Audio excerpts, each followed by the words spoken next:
Well, hello there. Thank you for joining me today. Boy, oh boy, I went looking for some information about the Middle East. My question was, did they know about the oil? Who knew about the oil, right? So, how did they divide up the Middle East over that oil? Boy, did I land on a big one. We're constantly being told that the Middle East is ancient, mysterious, and impossibly complicated. And it goes back thousands and thousands of years. Absolutely not true. Some of the most powerful royal families in the Gulf exist today because Britain decided barely a century ago who would rule, who would be protected, and who would be locked out. These weren't ancient kings. They were families backed by treaties, gunboats, and later oil contracts, and they were all made permanent by the British Empire. They were not an ancient imperial clan, the royals that we see over there in the UAE and the Saudis and all those. They were a minor Najdi desert ruling family, not royal, who were willing, able, and ruthless enough to play ball with Britain at the exact moment that Britain needed local proxies. And when Britain stepped back, the United States stepped in. Same families, same power, new flags, new currency. This absolutely is not ancient history at all. Let's talk just about the Saudis. The Saudis were a minor Najdi power. They were materially poor. They lived in land. They were dependent on external money and arms. And Britain came along and backed them because they were controllable. They lacked independent trade networks. They had no naval power. They could be discarded later if needed. No Zionist theory is required. It was a small desert power that aligned with the dominant empire, and it crushed the local rivals, then later converted oil into permanence. They were never royalty to begin with. They became royalty. And they became it very recently. And this is the part that literally kind of blew the top of my little head off, right? This has been so fabricated and so engineered. So they had their material reality. The Najis were poor, peripheral, and inland. And the speed of this transformation from where they were then to right now today is really only a lifetime or two. So when they talk about, oh, ages ago, ancient, actually, not even close. But before I get started, all these people have a meeting over at the World Economic Forum. I used to write copy for so I bumped myself offline. As I was saying, I used to write copy for events and things like that. I really love writing copy. So I was looking into the World Economic Forum just to catch us up a little bit today before I get started on all this Saudi Arabia business. This was a headline, the actual headline from one of their conferences. It says, An honest conversation about AI and humanity. I think if you have to put the word honest in there, probably pretty bad copy, right? Or you're probably really trying to sway people in some direction, right? An honest conversation on AI and humanity brought to you by the people at the World Economic Forum annual meeting 2026. Well, I got information for the World Economic Forum. If you're thinking about changing your ways, well, what is the plan? Are children going to be free from elites raping them and harming them? Is the slavery around the world going to end? Well, it was given by Larry Fink. Before I get started on Larry Fink's paternal ancestry is Eastern Europe. He came out of the area which is now Poland and now Ukraine. His background is consistent with Ashkenazi Jew migration patterns, aka the Gypsies. So yeah, and also remember too, Ukraine as of late 2025, Ukraine, their old stomping grounds in early 2026, Europe alone on the order of 200 to 300 billion dollars in aid and commitments to Ukraine. The United States roughly 175 to 187 billion dollars. Combined Western support from 41 countries exceeds $360 billion overall. Now, I'm not saying that people from Ukraine don't need things. Of course they do. What I'm saying is when you're cold this winter, think about how well your rulers are treating you. So let's get on here. I was able to find Larry Fink. He gave the opening address. I'm kind of a fan of Larry Fink, actually. You know, a guy that can. The guy that can talk like he does, manage all those billions of dollars, and nobody yells his name out in public and calls him out. That is impressive. So let me get serious here and read what he said. This is his actual script that was published by the World Economic Forum. Welcome to the annual meeting of the World Economic Forum, with the strongest participation in Davos's 56-year history. This week, nearly 1,000 CEOs and board chairs are here. So are 65 heads of state and government, representing about 40% of the world's population. And alongside them are some of the world's most innovative startups and most impactful NGOs. In fact, we believe that outside of the United Nations, this is the largest gathering of global leadership of the post COVID era. So thank you for being part of something record breaking. But now for the harder question: will anyone outside this room care? Because if we're being honest, for many people, this meeting feels out of step with the moment. Elites in an age of populism, an established institution in an era of deep institutional distrust. And there's truth in that critique. I've believed in this forum for a long time. I certainly wouldn't be leading it if I didn't, but it's also obvious that the world now places far less trust in us to help shape what comes next. If WEF is going to be useful going forward, let me wipe my tears, it has to regain that trust. And there are some fairly obvious ways to do that. Widen who gets a voice in these conversations. Be more transparent and more engaged with the people who don't feel represented in rooms like this. And because this is the World Economic Forum, be more precise about what we mean by economic success. Prosperity isn't just growth in the aggregate. It can't be measured by GDP or the market caps of the world's largest companies alone. It has to be judged by how many people can see it, touch it, and build a future on it. That, in my view, is the strongest critique of the last economic era. Since the fall of the Berlin Wall, more wealth has been created than in all prior human history combined. But in advanced economies, that wealth accrued to a far narrower share of people than any healthy society can sustain. Now, AI threatens to replay that same pattern. Early gains are flowing to the owners of models, data, and infrastructure. The open question is what happens to everyone else? If AI does to white collar work what globalization did to blue collar, we need to confront that directly, not with abstractions about the jobs of tomorrow, but with a credible plan for broad participation in the gains. This is the test: whether capitalism can evolve to turn more people into owners of growth instead of spectators watching it happen. And that kind of change is hard, believe me, especially in a world of competing ideologies and assumptions about how that system should work.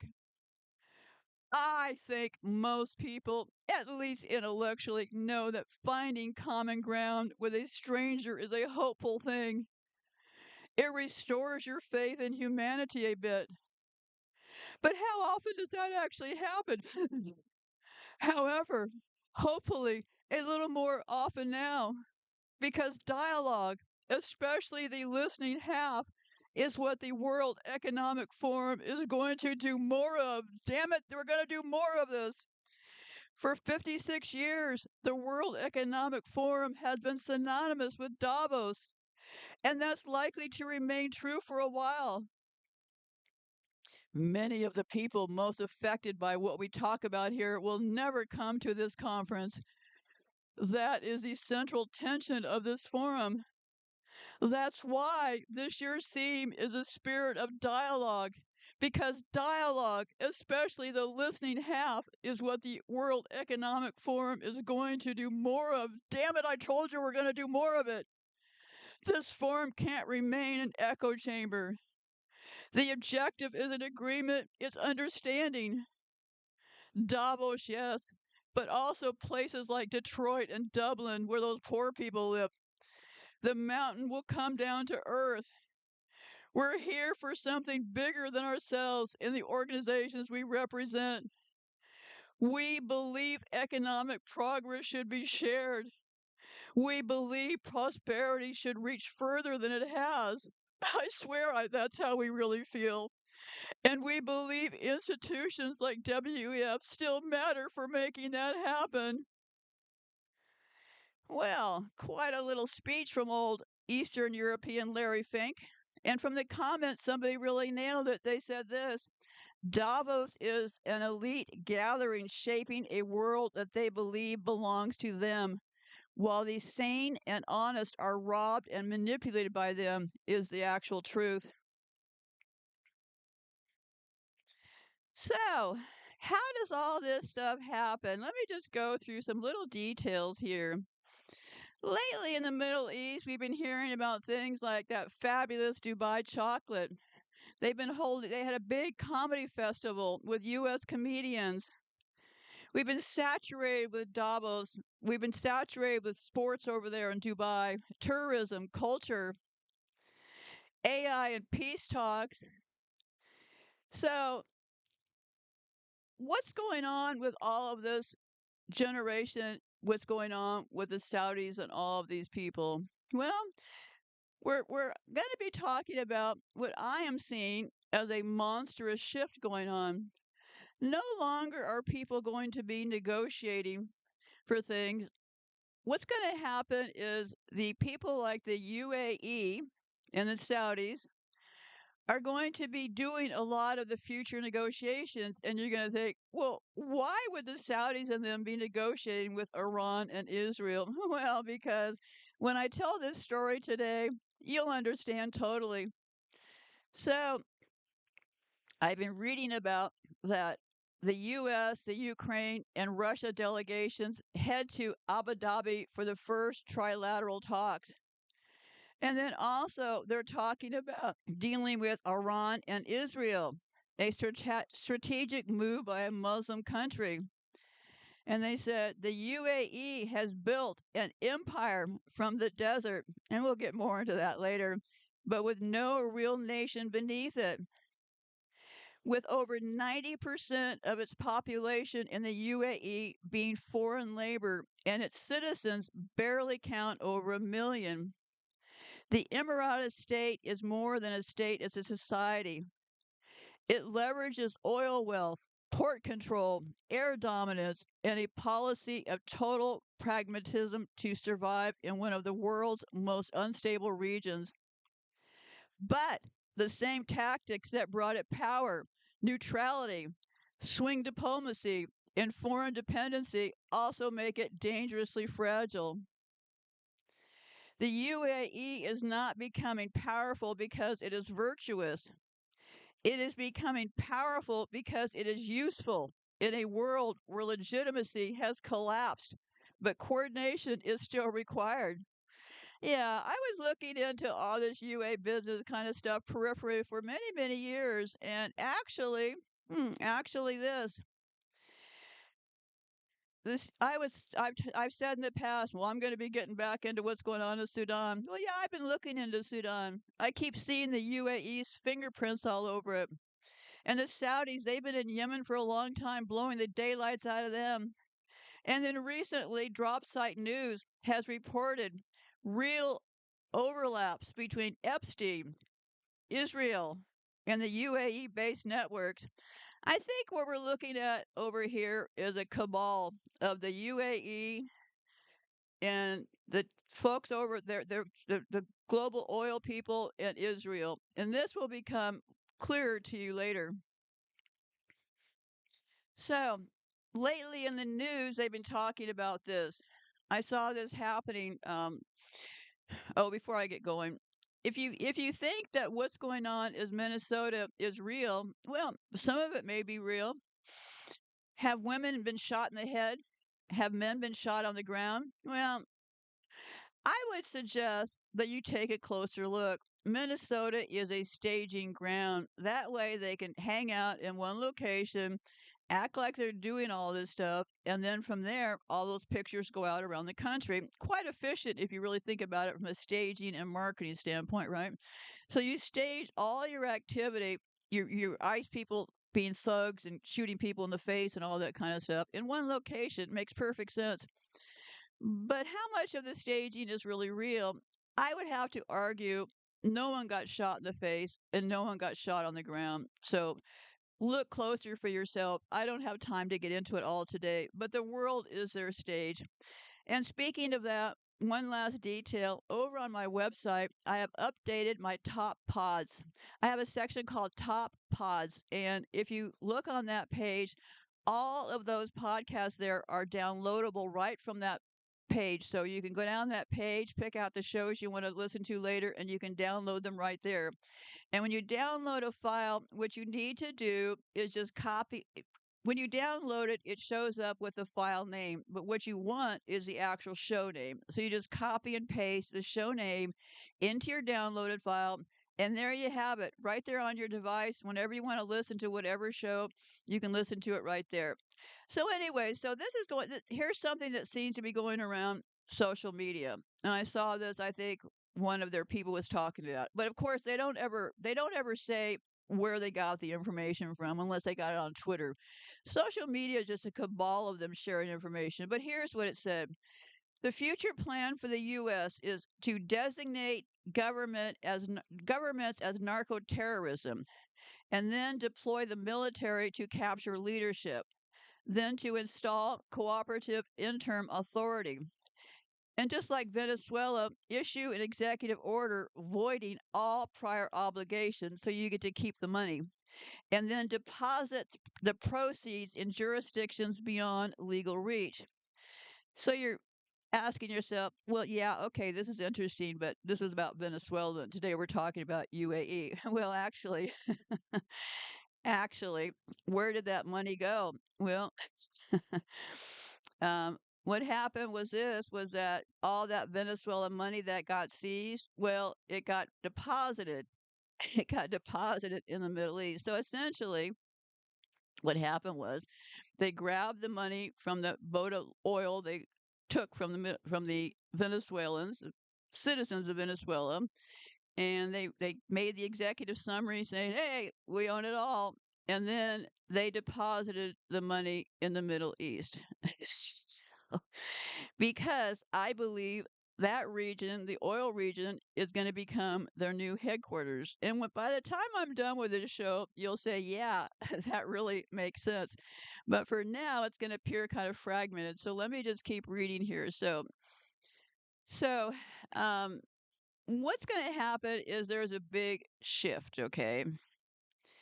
And they're also I was looking through these meetings that Trump has had with the UAE and them recently, and they're also all talking about AI. And I kept thinking, why do they need AI in a desert region, right? Well, they're claiming it's for more advertising and all that. Well, here again, people are people are people are without money, so I'm not sure about all these advertisings, and I think it's all about either the CSAM business or this is about the Ring of Fire because data centers are treated as strategic infrastructure, economic development anchors, national security assets, and that's where you pay attention. The national security assets is how these data centers have been classified, and the financial system backbone.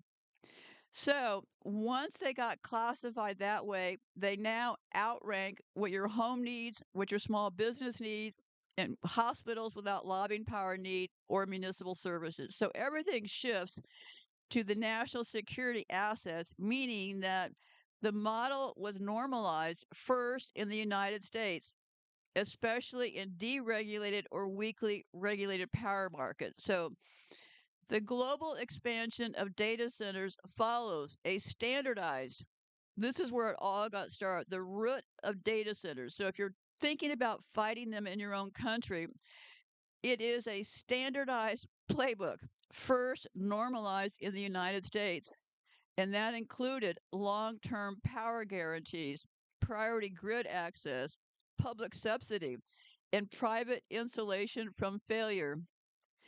A model now replicated across Europe, the Gulf, Africa, and beyond. So, Gulf states are among the richest nations in the world on a per person basis, particularly Qatar and the UAE. Their wealth far exceeds global averages. Even compared with advanced economies, Gulf states often rank near the top in GDP per capita and wealth per adult.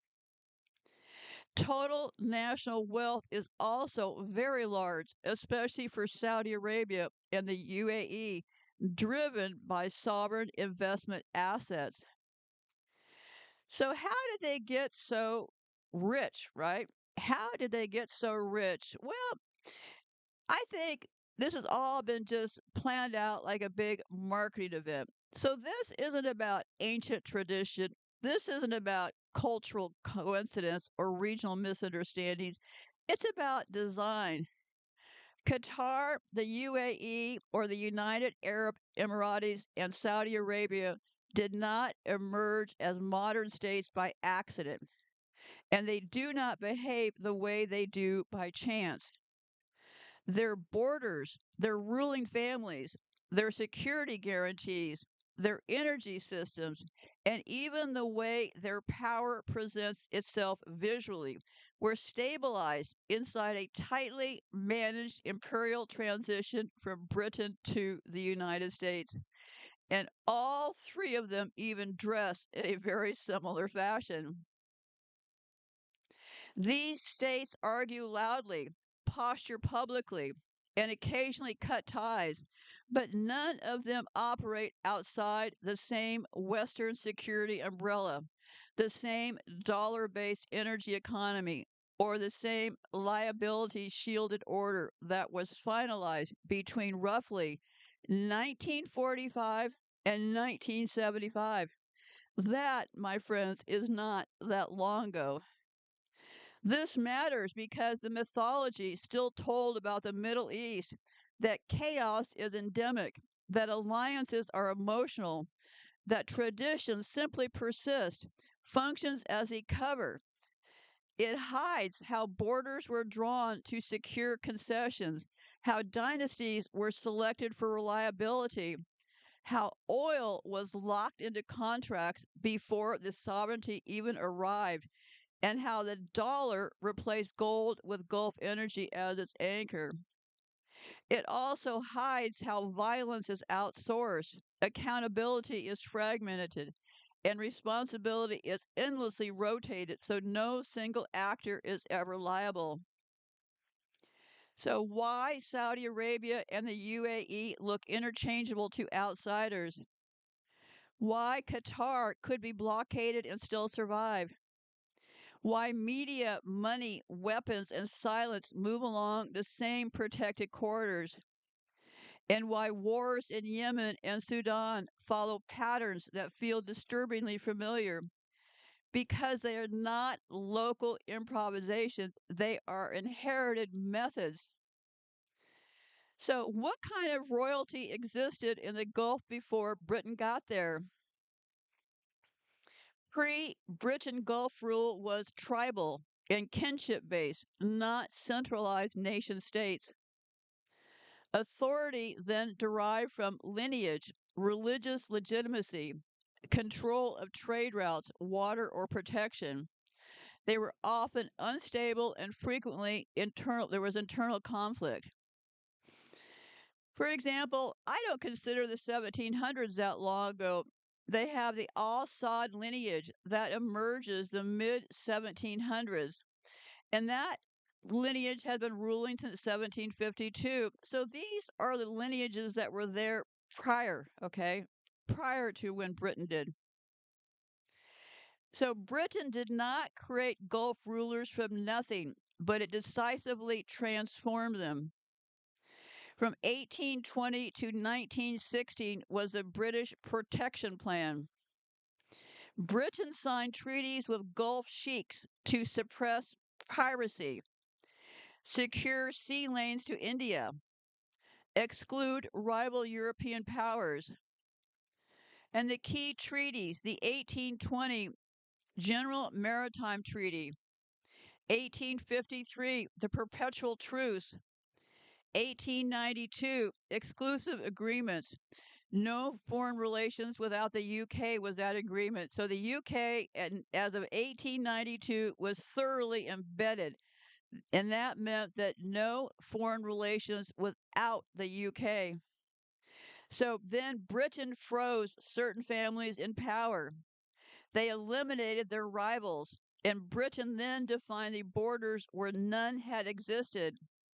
I don't consider 1892 that far away again. It's only a few years from the 1900s. My mother was born in 1926. This is really not ancient. It just gets written as ancient. So the sheiks became international recognized rulers. And then they turned the oil. Before the oil, there was pearl diving, trade, and tribute. Many rulers were poor and vulnerable. After the oil, the 1930s onward. Here again, 1930s, not that long ago. Britain, then the U.S., ensured that ruling families received royalties. Internal dissent was suppressed. External threats were deterred. So the Gulf monarchies then became rentier states, security dependent, and externally guaranteed. This is fundamentally different from European monarchy. So the Gulf royals really didn't start until around the 1900s. And why do all these countries in the Middle East resemble each other, all wearing those white looking robes, right? And those white looking hats that we're so unfamiliar with? Because they all bought into the British system. Britain exported court protocol, title hierarchy, never complain, never explain culture. Britain also exported their dynastic legitimacy as stabilizing fiction. So the Gulf rulers adopted British royal aesthetics, British legal frameworks, British schooling and advisory systems. They learned monarchy as a technology of rule. So hereditary rulers in the Gulf existed before the UK as a modern state. But modern Gulf monarchies are not ancient kingdoms in the European sense. They really got started by the Britons. Their current form is inseparable from British imperial engineering. Britain did not invent the families, it made them untouchable. Oil plus protection turned fragile local rulers into permanent dynasties. I think a lot of this was created out of thin air. So these are some of the things that what was created out of thin air. Fixed borders. Pre 1800s, Arabia had no hard borders. Britain drew lines to serve shipping, oil, and imperial logistics. These borders later became countries. Example Qatar, UAE, Kuwait, as bounded sovereign entities, did not exist historically. So Britain was the one who decided which family was the ruler, which rivals were illegal, who could sign treaties, Who could sell oil? A local strongman teamed up essentially with an international monarch overnight, is how it really worked. It wasn't like royals meeting royals. No, Britons went over there and found these local tribes. They were not fancy sultans or rulers and all that stuff now. Before Britain arrived on the scene, rulers actually fell constantly. Power shifted by force, allegiance, or religious revolt. After the British treaties, Britain enforced dynastic continuity. Succession disputes were managed externally. Rebellion became illegitimate. This is the key transformation point. So, modern Gulf states were born as protectorates, security clients, and administrative shells. They had, and this is a very interesting part, and it was all on purpose, they had no mass citizenship, no national army, no independent foreign policy, no internal legitimacy apart from force and subsidy. This is not organic state formulation. This is state fabrication. So, why does it feel like it's out of thin air? Well, because compared to Europe, there was no medieval state building, no popular sovereignty, no social contract, no national wars of formation, no bottom up legitimacy. And instead, the external recognition was first, internal populations were second, national identity was last. That reverses the national normal historical order. So, did Britain manufacture modern Gulf monarchies as durable, sovereign states that could not have existed otherwise? Yes, absolutely. They are engineered monarchies, not evolved nations. And this is exactly why they resemble corporate holding companies. They function as capital and logistics hubs. They rely on foreign labor and foreign security. They behave like imperial subcontractors, not nation states. So when people say out of thin air, what they're reacting to is real. These states skipped centuries of political evolution and appeared fully formed because they were assembled, not grown. So the British treaty system that lasted from 1820 to 1971. Yes, you heard me right. 1820 to 1971. I graduated from high school in 1969, not that long ago. And that period from 1820 to 1971, that is the root architecture of Gulf borders, dynastic permanence, external security dependence, and the rentier state model. And then also during that time, the transition from Britain to the United States. In classical political history, this would be the starting chapter, not an aside. So, why is it commonly omitted by contemporary analysts? Yeah, I must have read 1,000 articles. I looked at hundreds of different clips and stuff online to see what people were talking about. Boy, it was really something else. Everybody wants to resort to, those Saudis, they really are the Jews. Everybody wants to claim they're the Jews. Well, I'll explain more later, but no, they're not. If they were anybody, they're the gypsies, not the Jews. So, yeah, all these people talk about all this stuff. Everything they talk about security studies, political risk, and blah, blah, blah. And they treat these states as given units and they start their analysis after the states were formed, but nobody mentions all of this pre business, right? The stuff about, well, they were kind of wandering around the desert and the Britons showed up and gave them royal titles, and here we are today. So, yeah, nobody mentions this particular part. So, because the post 1971 assumptions, most Gulf analysts implicitly begin after the British withdrawal, which was in the 70s. They begin after oil revenue stabilizes the regions. And then they begin after formal independence. So the protectorate period is treated as prehistory, even though it explains everything that follows. And that's where I just could not figure this stuff out. So, and then there's also the professional incentives for even talking about this stuff.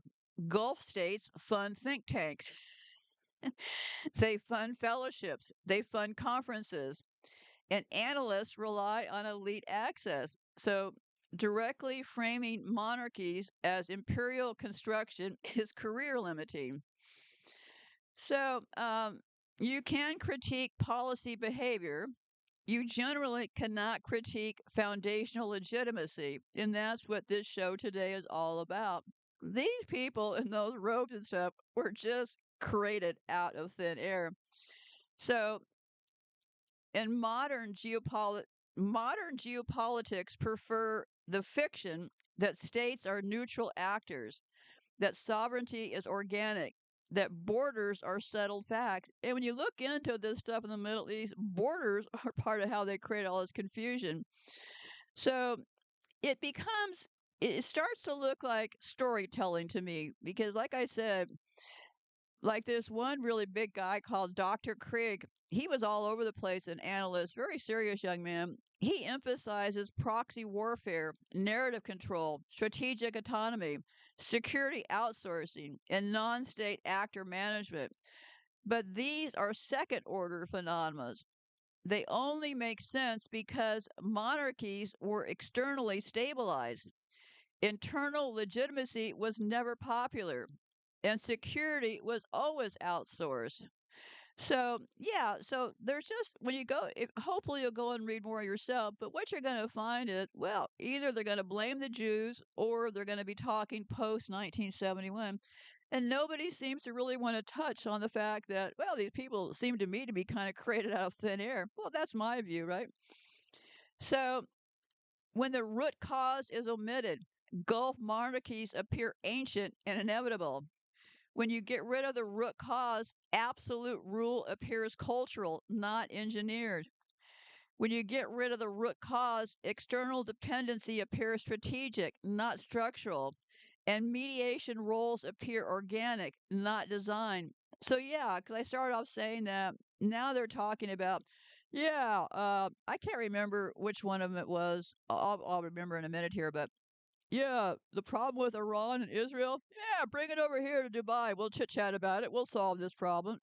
Well, they are the problem, right? So, anyway, so much contemporary analysis of the Gulf included respected security scholarship people treats the modern Gulf states as fixed actors and begin its analysis after independence. This approach typically omits the 19th to 20th century, the British treaty system that formalized borders, that stabilized selected ruling families, and transformed fragile tribal authority into permanent dynastic sovereignty. That result is a focus on present day strategy without addressing the imperial conditions that made these strategies possible. And of course, I mean, they can report this history however they want. It's just as convenient if you don't start too far back and start talking about, well, I don't know, MBS, right? People are afraid of that MBS ruler because of that Jamal Khashoggi guy getting chopped up. Well, I'll have more about that in a bit here, but I think that when people read about somebody getting chopped alive and stuff, they tend to kind of sit up and become very aware of who they should question, who they should not, right? Nobody has to say, hey, the Saudis might chop you up if you talk about them too directly. All they have to do is chop somebody up, right? Everybody gets the message, right? So, anyhow, so yeah, so it becomes very convenient to just start off around the 1970s, right? Just forget all this stuff about how they really got started. So, because they start the Gulf analysis post 1971, they begin with oil wealth, mediation roles, or strategic autonomy. They invoke Sykes-Picot as a generic origin story. So this redirects casual attention away from the British treaty in the Gulf. So it completely, when you listen to these analysts talk, you don't get any idea that Britain is behind controlling the levers. No idea at all. None. So, because I covered this Sykes-Picot a long, long time ago, and I stumbled past this myself because Sykes-Picot is when they essentially broke apart the Middle East, okay? But what I missed was they didn't break apart the oil part, the Gulf part, right? And that's what I went back looking now at. Well, under Sykes-Picot, did they know where the oil was before they started breaking the borders up and stuff? So Sykes-Picot became kind of my misdirection because I stumbled on that one. Because Sykes-Picot is repeatedly used as a catch-all origin myth for the Middle East. So Sykes-Picot did not create the Gulf states. It applied primarily to Iraq, Syria, Lebanon, and Palestine. The Gulf monarchies were shaped through a different mechanism entirely. They were shaped through bilateral treaties, protectorate arrangements, naval enforcement, succession management, and later oil concession control. By overemphasizing Sykes-Picot, these analysts appear to be doing history. And yes, they do. It appears very solid, very done. Yeah, that's exactly how it happened. We just broke up this land and boom, there you go. So this is not an innocent shortcut. It misdirects casual reasoning. So when you hear the Gulf avoided colonism, when you hear they weren't carved up like Iraq, they were maintained continuity, but you don't hear that they were governed through British protection treaties. You don't hear that Britain froze certain families into power. You don't hear that border and sovereignty were externally enforced. So this contradiction is not resolved because the missing step is never supplied. So basically, there are three overlapping behaviors at play: disciplinary blindness. Security analysts are trained to treat states as fixed, avoid legitimacy questions, focus on behavior, not origins. That creates systematic omission, not accidental silence. And then there's the incentive alignment, openly stating that Gulf monarchies are engineered states, externally guaranteed, and legitimacy thin, and that would actually undermine neutral mediation branding, complicate diplomatic narratives, and close doors professionally, and also probably would end your life. So, yeah, well, you have to decide what's worth it, right? If I were going to play underground, what I would do is this. I would become their most trusted person internally with all these psychos, right? I'd be their go-to person, and I would sit and I would wait and I would wait and I would wait. Then when they all thought I was one of them and they gave me that microphone at that key moment, then I would unleash. But anyway, back to the real story and real world here. So anyway, yeah, people don't want to talk about this stuff. So they skip over it or they soften it. And they rely on Sykes-Picot because it's familiar. Yeah, it's pretty simplifying, right? And I fell for it completely. So it's not it's not conspiratorial, it's actually deception how they position this Sykes-Picot business. So, so that's why much contemporary discussion of the Gulf begins after independence and treats sovereignty as a given. This approach often emphasizes Sykes-Picot while omitting the distinct British treaty system that governed the Gulf for over a century and now is being governed by the United States. The result is analysis that starts in the middle, obscuring how Gulf monarchies were stabilized and why. So, yeah, everybody starts in the middle. So I don't think that I missed the story. I think that you get guided kind of beyond it, and that's exactly how it happened. The Sykes-Picot Agreement was a agreement from 1916 with the UK and France, okay, with assent from Russia and Italy to define their mutually agreed spheres of influence and control in an eventual partition of the Ottoman Empire. So Sykes-Picot in 1916 was a secret wartime agreement between Britain and France to divide the Ottoman Arab provinces after World War I. It primarily affected Iraq, Syria, Lebanon, Palestine, and Transjordan. Even here, Sykes-Picot was later modified and partially overridden by the League of Nations mandate system. League of Nations was pre-UN, and it was overridden by subsequent British and French administrative decisions.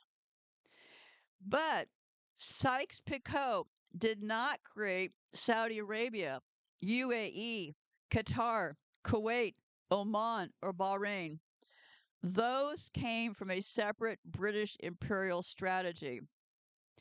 So, Britain created the Gulf states through protectorate treaties, not border lines. The Gulf states emerged from a British maritime empire, not an Ottoman land empire. It was the British Trucial, Trucial system was the real origin. From the early 1800s onward, Britain controlled the Persian Gulf to protect India, sea lands, telegraph cables, and later oil.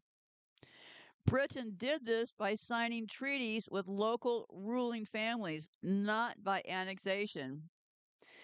And what was the key? It was protection in exchange for obedience. Because Britain promised military protection, recognition of ruling families, and suppression of rivals. In return, these rulers agreed no independent foreign policy, no treaties without British approval, British control of defense and diplomacy. So that's exactly how it worked out. So there was a Treaty of Jeddah, Jeddah, in 1927, and that was one of the first ones that Britain recognizes Saudi sovereignty. And then oil later cements U.S. involvement. So, yeah, not that long ago. So, let's start off with the United Arab Emirates. They were originally called the Trucial States. Britain signed truces starting in 1820. Ruling families were installed and protected. It was the Al Nahyan and the Al Makato. Britain controlled foreign policy until 1971. Not that long ago. UAE formed only after Britain withdrew. Not that long ago. This is a British designed federation, not an organic nation state. What about Qatar? British protectorate from 1916. The Al Thani family was protected by Britain. Britain blocks Ottoman and Saudi claims. Independence in 1971, the same day Britain leaves the Gulf. And see, that's the other interesting thing is everybody's saying, yeah, 1971, Britain left the picture. Well, they leave out the part that the U.S. took over the picture. So let's talk about Bahrain. It was a British protectorate from 1861, a strategic naval base. The ruling family was stabilized by British force. Independence in 1971. Oman, the British influence from early 1800s. They split Oman and Zabiar Empire under British arbitration. British officers embedded in their military. The Sultan maintained through British backing. Kuwait was a British protectorate from 1899. Protected specifically to block Ottoman and later Iraqi claims. Borders drawn by Britain. Oil turns it into a strategic asset. So the Gulf states are treaty states, not mandate states, built around families, not populations, designed for external stability, not internal democracy. They were created to secure shipping lanes, energy flows, and later U.S. and NATO base rights. That is why they look so similar. They dress similarly. They govern similarly. They rely on foreign labor. They suppress political participation. These are not cultural coincidences. They are imperial design outcomes. So, I said 1971 before, but I misspoke. Britain hands the system to the United States after World War II. After World War II, Britain declines, and the U.S. inherits all the bases, the oil concessions, the security guarantees. This is the real imperial transition, not 1916. So by the 1970s, the dollar replaces gold. Oil was priced in dollars, and Gulf monarchies became financially secure in a U.S. led system. So Sykes-Picot divided Ottoman land empires, but the Gulf states were created separately through British protectorate treaties that installed ruling families, controlled foreign policy, and later handed the system intact to the United States. There's all these myths about one big breakup. Popular history compresses events into a single narrative. They say things like, well, Sykes-Picot happened. The Middle East was carved up. Everything since is chaos. And that story is useful because it blames instability on a single moment. It hides the longer, more deliberate system building. It avoids discussing how some regions were protected, not fragmented. In reality, Ottoman Arab provinces were fragmented mandates. The Gulf was stabilized and locked down. Two different strategies. Because Britain already controlled the Gulf before Sykes-Picot. By 1916, when they wrote Sykes-Picot, Britain already had naval dominance in the Persian Gulf, treaty control over Bahrain, Kuwait, Qatar, and the Trisal states, which is now the UAE, and a strong influence in Oman. These were maritime protectorates, not Ottoman provinces in the same way Iraq or Syria were. So Britain did not need Sykes-Picot for the Gulf. They already owned it in practice. So then I was looking for, did they know about the oil in 1916? And yes, enough to matter. What they knew by then was this: 1908, oil was discovered in Persia, which is now Iran. 1911, British government takes a controlling stake in Anglo-Persian Oil Company. 1912 to 1914, Royal Navy converts from coal to oil under Churchill. By the time Sykes-Picot was signed, Britain understood oil as strategic military fuel. The Persian Gulf was already seen as energy critical. Geological surveys suggested petroleum potential across Arabia. They did not know every field, but they knew where to secure control. So, yeah, Britain wanted direct influence without administrative cost, no nationalist politics, no mass participation, predictable rulers who could sign concessions. Oil extraction works better in quiet hereditary systems. So, let me see here. Why Britain did not break up the Gulf. Well, fragmentation would create political movements, border disputes, parliaments, and revolutions. Britain did not want that near these sea lanes to India, oil infrastructure, telegraph, and later air routes. Instead, they froze ruling families in place, suppressed rivals, centralized authority, and outsourced legitimacy to tradition. This produced long term extractive stability. The handoff to the United States confirms the design. After World War II, Britain exits. The U.S. steps in seamlessly. Same families, same security logic, same oil concessions. Nothing was rebuilt when the U.S. took over, it was inherited. That continuity only exists because the Gulf was never destabilized the way mandate states were. The Sykes-Picot myth persists because it keeps focus on mistakes. It avoids admitting successful imperial engineering. It makes modern power structures look accidental. In truth, the Gulf system did not fail. It worked exactly as designed.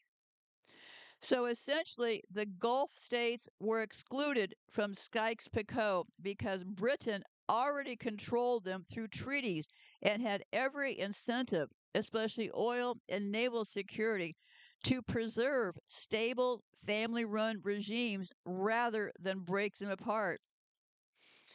So that is why they are dressed alike, and it's not by accident. The Gulf monarchies were installed or stabilized by the same imperial powers. They were governed through nearly identical treaty constraints. They were forced into similar legitimacy problems, small populations, no elections, foreign protection. When systems are cloned, symbols emerge. What looks traditional is offered standardization. So the white robe functions like a uniform. The white robe is often described as religious, cinematic, or ancient. In modern Gulf states, it also functions as a marker of sovereign citizenship, a visual separation from foreign labor, a sign of continuity and authority, a non political legitimacy substitute. It is closer to a court uniform than folk dress, in my view. So, why did the white clothes become standard across the Gulf? Well, because Britain and later the U.S. needed rulers who were interchangeable, predictable, recognizable, non revolutionary. A shared visual language reduces internal differentiations, reinforces elite cohesion, signals alignment across borders. This is especially important when borders are new, populations are small, rulers rely on external security guarantees. It creates uniformity and it stabilizes perception. And let's contrast that with some of these mandate states. Look at Iraq, Syria, Lebanon, and Palestine. The clothing styles fragment, political symbols compete, national identity is contested. That is what fragmentation produces. The Gulf avoided that because power was centralized early. Visual authority was frozen. Politics was replaced with heritage performance. And oil and money amplified the uniform. So once oil wells started arriving, the ruling class no longer needs industrial identity. Western suits signal dependency. Indigenous dress signals sovereignty. So leaders wear Western suits abroad for finance, NATO, and Davos conferences, but they wear white robes at home for rule, lineage, and continuity. And I feel like it's all deliberate. Western observers are trained to see culture, religion, and tradition. They are not trained to see treaty systems, protectorate governments, visual legitimacy engineering. So the clothing gets exercised instead of analyzed. So, what looks like shared tradition among Gulf states is actually a standardized visual language. Yeah, why else would everybody dress the same, right? And I have much more to go here when I return, so I'm going to take a break here right now.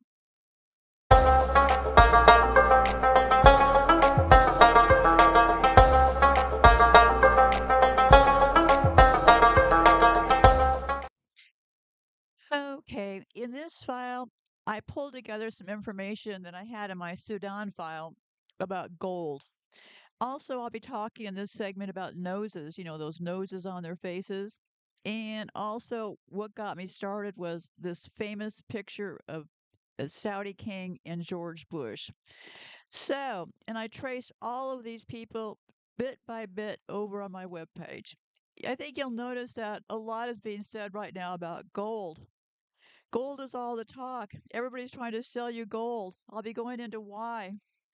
So, for example, China's biggest gold hub has collapsed. $2 billion vanishes. 100,000 people lose everything overnight. So, yes, gold is in the news, not always in a good way. And here's how it works: the elites don't just want your wages back, they want you to work as a slave. But what they want is everything that remains after the wages. So things like gold, inflation, housing, debt, fees, healthcare, they're not really separate issues. They're really a coordinated way to claw back any money that you were paid in wages. And gold is widely described as safe, but that safe option only applies during very narrow conditions. It's only safe if you physically possess it, that you're not leveraged, that you're not dependent on an intermediary, in other words, another person between you and your gold, and you are not time constrained to sell or redeem. And supposedly, the U.S. government holds the largest national gold reserve in the world, around 8,133 metric tons, more than any other country. Hmm. Do you really think that's true? So they claim that that official reserve is government holdings used as part of strategic reserves. So, and that includes gold stored at Fort Knox, Denver, West Point, and the Federal Reserve Bank of New York. Hmm. Well, since nobody has audited the gold, when you're dealing with a psychopath and somebody who has a propensity for lying, your first reaction should be, is any of this true? So, anyway, so there is no publicly reported total for how much gold is held by U.S. citizens because private ownership isn't centrally tracked. So, however much gold is out there in people's hands, well, nobody's keeping track. And then people have things they call paper. Now, this paper represents my gold. Well, it it does not. You do not. If you hold the gold, you own it. If you're holding a piece of paper, you do not own that. The piece of paper is the trick. So, and there's all this saying, well, the price is getting high. It must be scarce. Well, actually, I'll show you that it's really not scarce. It may be scarce to deliver right now. It may be scarce at this price. It may be scarce to this person or that person, but these are all different things. Everyone doesn't seem to trust central banks, it appears, but when it comes to gold, oh yeah, they're all on board. They're all saying, well, central banks are now holding gold. Well, these same people didn't seem to trust the central banks last week, right? But when the central banks are doing something they like, well, yeah, hey, get gold. Central banks are doing it. So they're saying central banks around the world are not loading up on gold for nothing. They know what's around the corner, is what you're hearing. Yeah, really. I would be very careful. People on social media are not your friends. They just want to pretend like they're your friends. Gold is valuable because people with power agree to treat it as valuable, not because nature made it scarce. In other words, gold is not scarce. So, another things I'll be getting into are this thing about um, Kosh- Khashoggi, the guy that got supposedly killed over there. Well, that's always used as a reference point in this country. Like there was a big comedian thing going on in Riyadh, and people were saying those comedians went over there and they played the Riyadh thing. Don't you know they chop up people? Okay, let's calm down a little bit about that because, well, I don't know. I'm kind of neutral on this whole thing actually. And here's what I found out about it. I put some links down below so you can decide for yourself. There's allegations. The allegations are that he and other CIA assets in the Saudi royal court were allegedly outed by Jared Kushner. So, in these articles, I pulled off some quotes. It says, no clear motive has emerged for the killing. Although Khashoggi was critical of the prince, he did not advocate his removal. And he's talking about MBS there. The Post suggested that to the prince, Khashoggi was potentially involved with the Muslim Brotherhood. The Post reported that the prince had suggested Khashoggi was linked to the organization during calls with U.S. officials. And then here's another quote. Word from my former, no, this isn't me, this is somebody else saying this. Word from my former colleagues at the intelligence community. And they say, I won't reveal from which one, from which country. They say that apparently murdered Washington Post contributing journalist Jamal Khashoggi was, in fact, a CIA asset. According to well placed intelligence sources, the CIA threw a fit after Kushner returned from Saudi Arabia and accused Kushner of treason as CIA assets started being arrested in the kingdom. Most were detained in the Ritz Carlton and either beaten, tortured, or forced to fork over billions to regain their freedom. The Saudi embassy instructed him to return on October the 2nd to collect the documents, which he truly did. He entered the embassy around 1 p.m. on October the 2nd, but never exited. So, according to the story, on October the 2nd, 2018, Saudi journalist Jamal Khashoggi was allegedly killed inside Saudi Arabia's embassy in Turkey. The sequence of events seemed to show that the murder was premeditated. Well, I'll have much more about that because the Khashoggi murder did actually change how the Saudis and all these people hang around the UK. And here's a pretty interesting quote. It says, the UAE is a crime family masquerading as a country. And that was said by Ryan Grimm, one of the people that writes the drop site news. There's all this stuff about UAE, Saudis on brink of expanding Sudan proxy war to entire region. And they're saying it's because gold. They say the Sudanese have a lot of gold. So what is the gold from Sudan actually being used for? Well, primarily it's being melted into bars, often small, unmarked, or restamped, and used for wealth storage, currency hedging, sanctions resistance. But that is the dominant use of this gold. So obviously, on one hand, they're saying buy gold, the dollar is dropping, and on the other hand, at the same time, the UAE and them are over there murdering and robbing the Sudan for gold. So, what does all this mean? It means that somebody knows something, right? So, they claim that gold is a cash substitute in war economies. It funds weapon purchases, fuel, vehicles, logistics, payment of militias and mercenaries. And they claim that gold is ideal because it bypasses banks. It avoids traceability. It moves easily across borders. So, why is the UAE central in all of this? Well, the UAE, especially Dubai, those delicious Dubai chocolates, functions as a global gold laundering hub. So that means they have huge gold stocks and refineries. And it also gives them weak provenance. So they can melt the gold, they can restamp it, and they can export it as clean gold.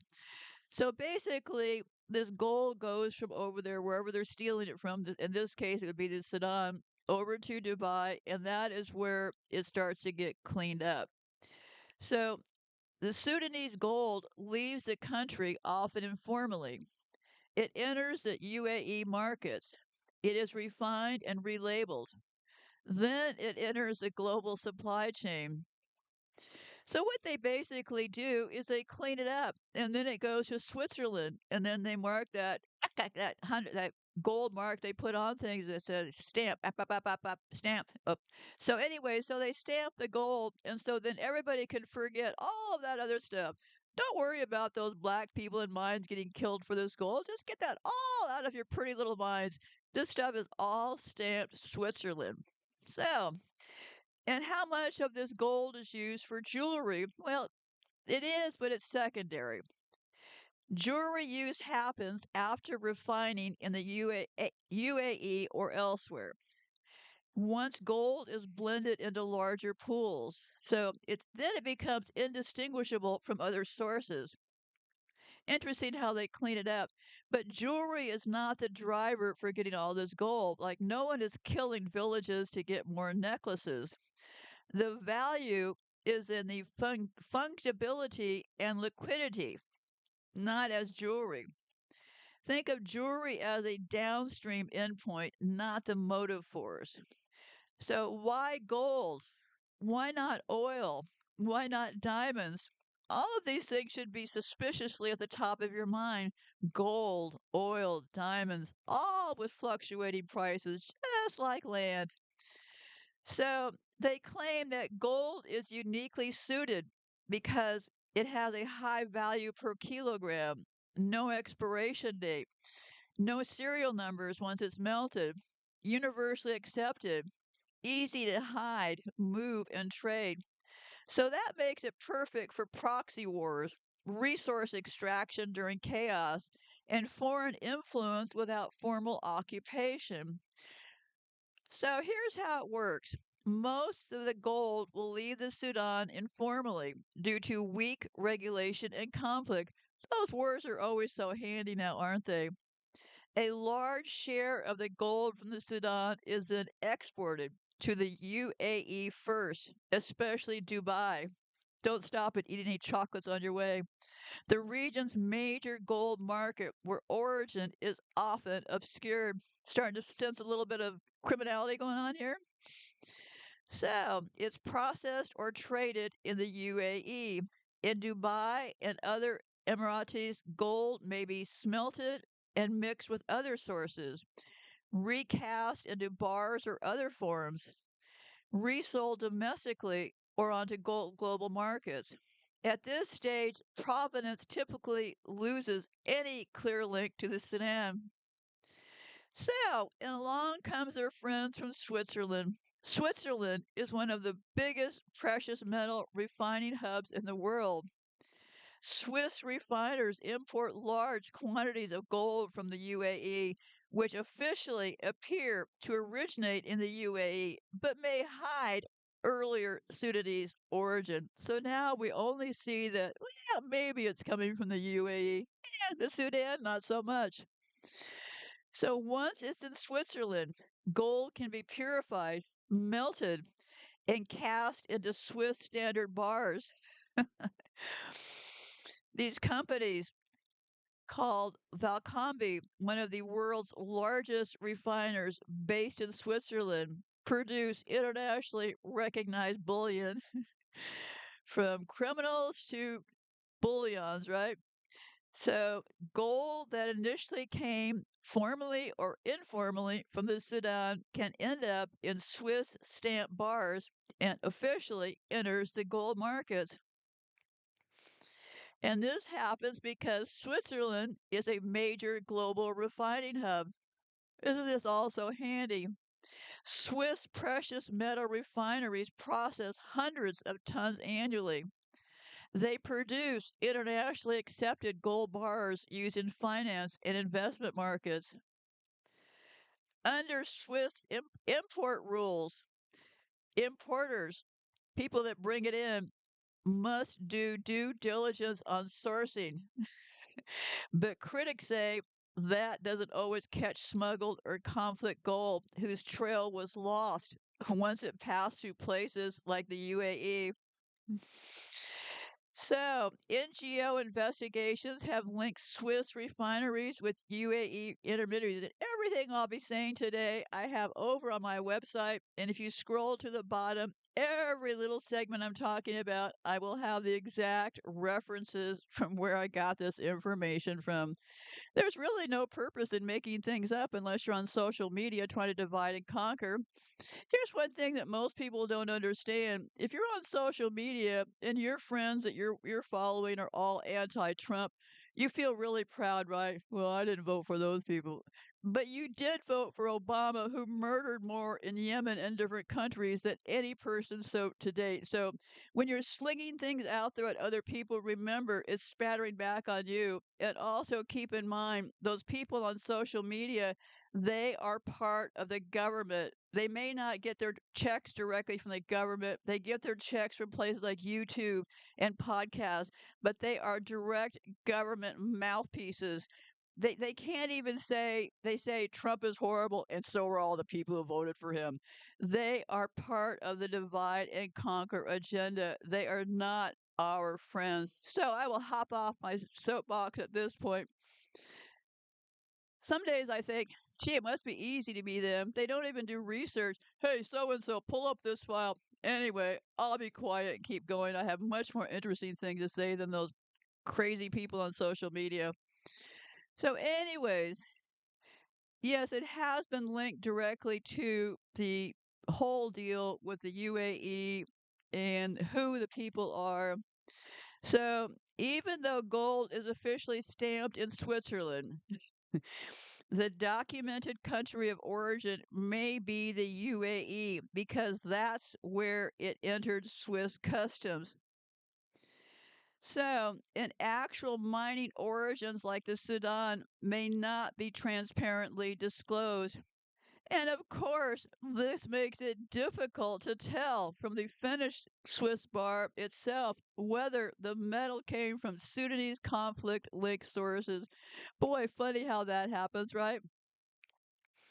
So the Swiss refining and stamping can be part of the chain that brings Sudanese gold into the global market, even if the origin tracking is unclear. Well, yeah, it's a little bit hard to report from those mining regions now, isn't it, with war going on? So why not mine in Switzerland, Canada, or the United States? In reality, gold is everywhere. I'm talking everywhere. So why not go to Switzerland and get some gold? Why not go to Canada and mine some gold? Well, because there people ask questions. The courts actually function, so to speak. NGOs exist. Journalists show up occasionally. Cleanup is mandatory. Indigenous or local communities have somewhat standing. The gold would just cost too much. So instead, mine it in Sudan, launder it through Dubai, purify in Switzerland, sell it in New York, London, and Geneva. So the violence stays upstream, the value appears downstream. So gold, in my mind, is a monstrous, and I mean a monstrous trick. They claim economically it will hedge against the future to use it as a reserve, but actually, they psychologically have convinced people that gold is timeless, neutral, apolitical, and just metal. And that is also part of the trick. Gold lets the modern systems pretend value is natural, pretend violence is incidental, pretend markets are clean. In reality, gold is one of the most socially expensive substances humans extract. It just hides the cost better than oil or coal. So, why elites prefer gold? Because it carries no smell, carries no label, carries no image, carries no victims once it's refined. It doesn't look like a mine, it looks like permanence. So, gold is widely available all over the world but mining it where people have power is just inconvenient. So mining it where people don't is by policy is just how they go by default.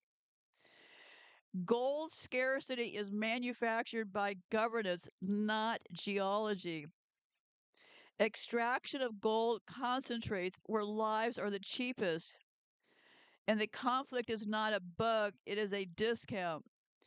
Refining and stamping are about making that violence socially visible. This is how the system actually functions. Like diamonds, diamonds are not rare, they're not geologically special. They can be manufactured easily. Look at lab diamonds. Their value was entirely constructed. Yet for a century, people were mutilated, enslaved, displaced, and murdered so that diamonds could be mined cheaply instead of ethically. That has to tell you everything about all of these things. The gold, the diamonds, it all has some escalating values, and that value goes down to human life. That brutality is not incidental. It's how they're actually saving money with those lives. And the extraction happens in poor countries, colonial remnants, conflict zones, places with weak courts. And that way they can eliminate the labor protections, no environmental, land compensation, and the liability for the workers and violence. Fear replaces negotiation, and that's what they are saving. So anybody with a brain matters. Anyone with chemistry knowledge, metallurgy, or material science, they all know that diamonds can be grown and that gold exists everywhere. Scarcity is artificial. And that's what they're trying to do is extract your money and get you to give it up for gold instead of having food for your family and things you might need. So the persistence of brutal extraction is a choice, not a necessity. The goal is cheap control, robbing countries without calling it theft. So, extraction regimes do three things simultaneously: they remove resources, they prevent local value creation, and they export profits abroad. That leaves all of these countries like the Sudan. The Sudan will be left with poisoned land, armed groups, broken governance, humanitarian crisis, all because someone thinks that gold has value. Gold does not have the value we have been told. That is a monstrous, and I'm talking a monstrous lie about gold. So, they always call it like they say things like, well, according to market forces, supply chains, and development. No, according to how much violence they can get away with is how they should price this gold and these different things. Wealthier countries would not tolerate the deaths. They would not tolerate the pollution. They would not tolerate this armed enforcement like going on in Sudan, and they would not tolerate the silence. Poor countries like Sudan are treated as expendable, replaceable, and invisible. And if I may add one more comment, have you noticed the color of the skin of the people in the Sudan? Yeah, yeah, that's another big reason, right? A reason no one wants to talk about, but I will. They've got dark skin, and that is as hated as anything else. So, what they showed during diamonds, they showed emotional marketing. These diamonds are forever, artificial scarcity, and brutal extraction. And gold adds financial respectability, reserve status, and moral laundering via Switzerland. And none of that is true. None of it is true. If extraction were done where workers had rights, courts enforced laws, communities could refuse, the materials would still exist. They would just cost more and come from different regions. Dead people over higher prices is what this really is all about. Diamonds prove scarcity was fake. Gold proves morality is outsourced. Brutal extraction is a feature, not a bug in the system. This is how it works to get that gold. And in the Sudan, they have 40,000 plus gold mining sites, nearly all small scale and informal. Industrial mining is limited to a few named commercial operations and exploration projects. The vast majority of gold production is artisanal, decentralized, and often outside formal oversight, if any, which helps explain why gold resources are used to fund armed groups and why tracking it is so difficult. So, we have these different hubs. We have the hub of trade. And here I'd like to show you, just pay attention to who's running these things, right? Let's talk about the diamonds. Where is the hub of trade for diamonds? Well, funny you should ask. You would find that at the Israeli Diamond Exchange, Israel. So the hub of trade for diamonds, the things that are supposedly real but are really fake, out of Israel. Consumer demand and retail influence comes out of the USA. The value added via cutting and polishing. Listen up. India, Belgium, good morning over there, Brussels, and Israel. Now, I don't know. I'm not going to say anything disparaging about India right now, but, you know, I do have a long term friendship with the lovely folks in Belgium and kind of a standoffish kind of despisehood of the people in Israel. So to me, it looks like the criminals are running the fort, right? You got Israel doing the diamonds, the demand is flowing through the USA, the value comes from India, Belgium, and Israel. So, and here's where it gets even trickier. A lot of people in the USA, you can put gold into your retirement account, okay? But you're going to break rule number one. If you put gold into your retirement account or your IRA, the gold must be held by an approved custodian. So right now, you're already breaking rule number one, okay? So if you want to hold gold in your IRA account, you must have somebody else hold it, which would be another probably criminal, right? And it has to store in an IRS approved depository, and you never touch it. See, you've broken all the rules already. So, so if you take distribution, you get taxable, okay? So you don't want to take it out once you put it in is basically the rules, okay? I'm not going to go into every detail, but here's where the real trick is, right?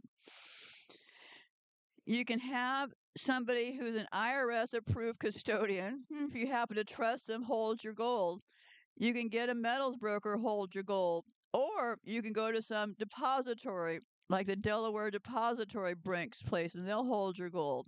So, where do you find these people? Well, if you're looking for a gold broker, you probably want to look on talk radio, Fox News, YouTube, Facebook, religious networks, and like the Trump groups. And this is all intentional targeting. The pitch is always the dollar is collapsing. The banks are going to fail. The government will seize the accounts. Gold is the only safe asset. Well, this is the part that really amazes me the most because people that are already thinking this way, the dollar is going to collapse, you would think they would have worked out the logistics in their minds, right? Because let's say that I believe all these things, okay? So, what would be my thinking to turn my gold from my IRA account over to somebody who I found on YouTube who is obviously getting paid to probably tell me to go for my gold there, right? So, the people on social media are getting paid a lot of money for you as a lead, right? So they're convincing you to turn your gold over to these friends of theirs. Well, what's going to happen when the grid breaks down? Exactly. You might want to explain to me how do you get access to your gold, which you shouldn't have given up access to in the first place? I don't care, IRA or whatever. So, how do you, when the grid breaks down, how do you get your gold back? Is my question. Oh, you can't? Oh, yeah, okay. So, essentially, if you go with this plan, you're basically taking a large part of your savings and say, "Yeah, I'm okay giving it to a stranger knowing that I can never get it back." So, yeah, so gold is marketed as outside the system, but they claim that IRA gold is okay within the system. So they're saying, "Yeah, give it to us, we'll store it." But this is the same system they're talking about collapsing, right? Um, so many of these gold IRA dealers are not SEC registered. They're not FINRA brokers. They operate under state level metal dealer rules. They earn a huge commission, sometimes 20 to 40%. Yeah, they have a lot of incentive to get you to give them that gold. And I think that if you hand somebody your gold, knowing that if you don't own it, if you don't hold it, you don't own it, is the saying, right? I think that they could already see there's kind of a disconnect going on in somebody's brain, right? If you're not quite connecting that part about if you don't hold it, you don't own it part. So, and also they get tricked into buying collectible coins, which are not optimal for IRAs, and they steal clients into all kinds of different things. Anyway, this isn't my whole point for today, but what I'm saying is gold is a trick in more ways than one. So, um, because in reality, what you're doing, if you believe this gold business, you're moving from, well, a somewhat regulated financial asset into a less regulatory one with fewer protections. So it's not a smart move. If you're gonna do something like this, at least use the part of your brain that's still functioning, okay? Because I've got all the details down for you to take a look at yourself. So because these brokers can make tens of thousands of dollars on a single client, and they're going to pay these influencers, they get paid 5,000 to 50,000 per month. Yeah, and I've seen them all do it. A guy who runs a religious chat group. Hey, this is my friend. He's into Jesus and he's selling gold. Yeah, that's how they're selling it. So anyway, so there's a lot to this gold business, and desperation is the fuel. Most people buying gold now are not speculators. They're afraid. They're older. They're trying to protect families. They're watching institutions wobble. And that's exactly what they're driving at this point with this fear. So, anyway, so let me move down here and keep going. So that is the reason why gold, like, it's, at any day they could say, well, we found a whole bunch more gold, so that drops down the price, right? As they continue to devalue the dollar, people are getting tricked into thinking that, well, I'll invest in gold. So buyer beware. So anyway, and it all plays off the United States because the USA role is the largest consumer and investor market. And it also allows retirement systems exposed to this volatility. So gold becomes a retail hedge, a political talking point, a psychological anchor for anxious savers. So, yeah. Anyhow, so gold is in fact everywhere. So don't take the bait. And that's why Sudan is so important because they can't mine everywhere else. So, of course, they're stuck mining in a place that has all these mines up all over the place. So, yeah, they can grab up all of that gold. I'm going to put this in a hole for a second here. Yeah, if you look down below, I went through all the logistics of who has gold, who doesn't have gold. Lots of gold in Germany, France, and Sweden. All over Europe, there's lots of gold.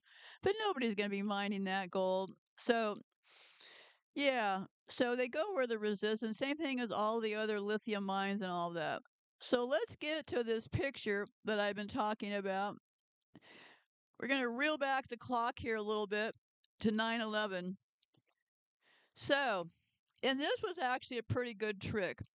Right after 9/11, on September the 17th, 2001, Bush, that was George W., visited the Islamic Center of Washington Mosque to address tensions after 9/11. And then a few years later, on April the 25th, 2005, Bush was photographed holding hands with a Saudi Crown Prince Abdullah at his ranch in Texas. And for some reason, this is how I got started on this entire thing about gold, the Saudis, and all this stuff because I love looking at pictures, and I looked at that picture.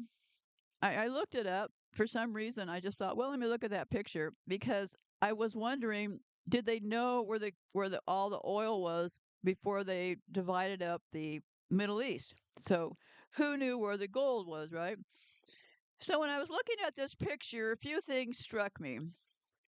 So the crown prince um, was from an older generation of the House of Saud, but he was not the father of MBS. Yeah, I thought at first he was the father of MBS, the guy that was holding hands with Bush. But out of that came a whole different deal. And I'm going to try to unpack this kind of slowly here. So the guy that was holding hands with Bush became King Abdullah. And that picture was from 2005. And I thought he was MBS's dad, but he's not. We're only two generations in with these people, okay? So King Solomon is the actual father of MBS. And interesting, very interesting, an extraordinarily interesting fact is that these three rulers of UAE, Saudi, and the Dubai people, um, all three of those people came into power right after the Arab Spring. Well, if you remember, I did a show about Arab Spring, and I have a link to an article down below.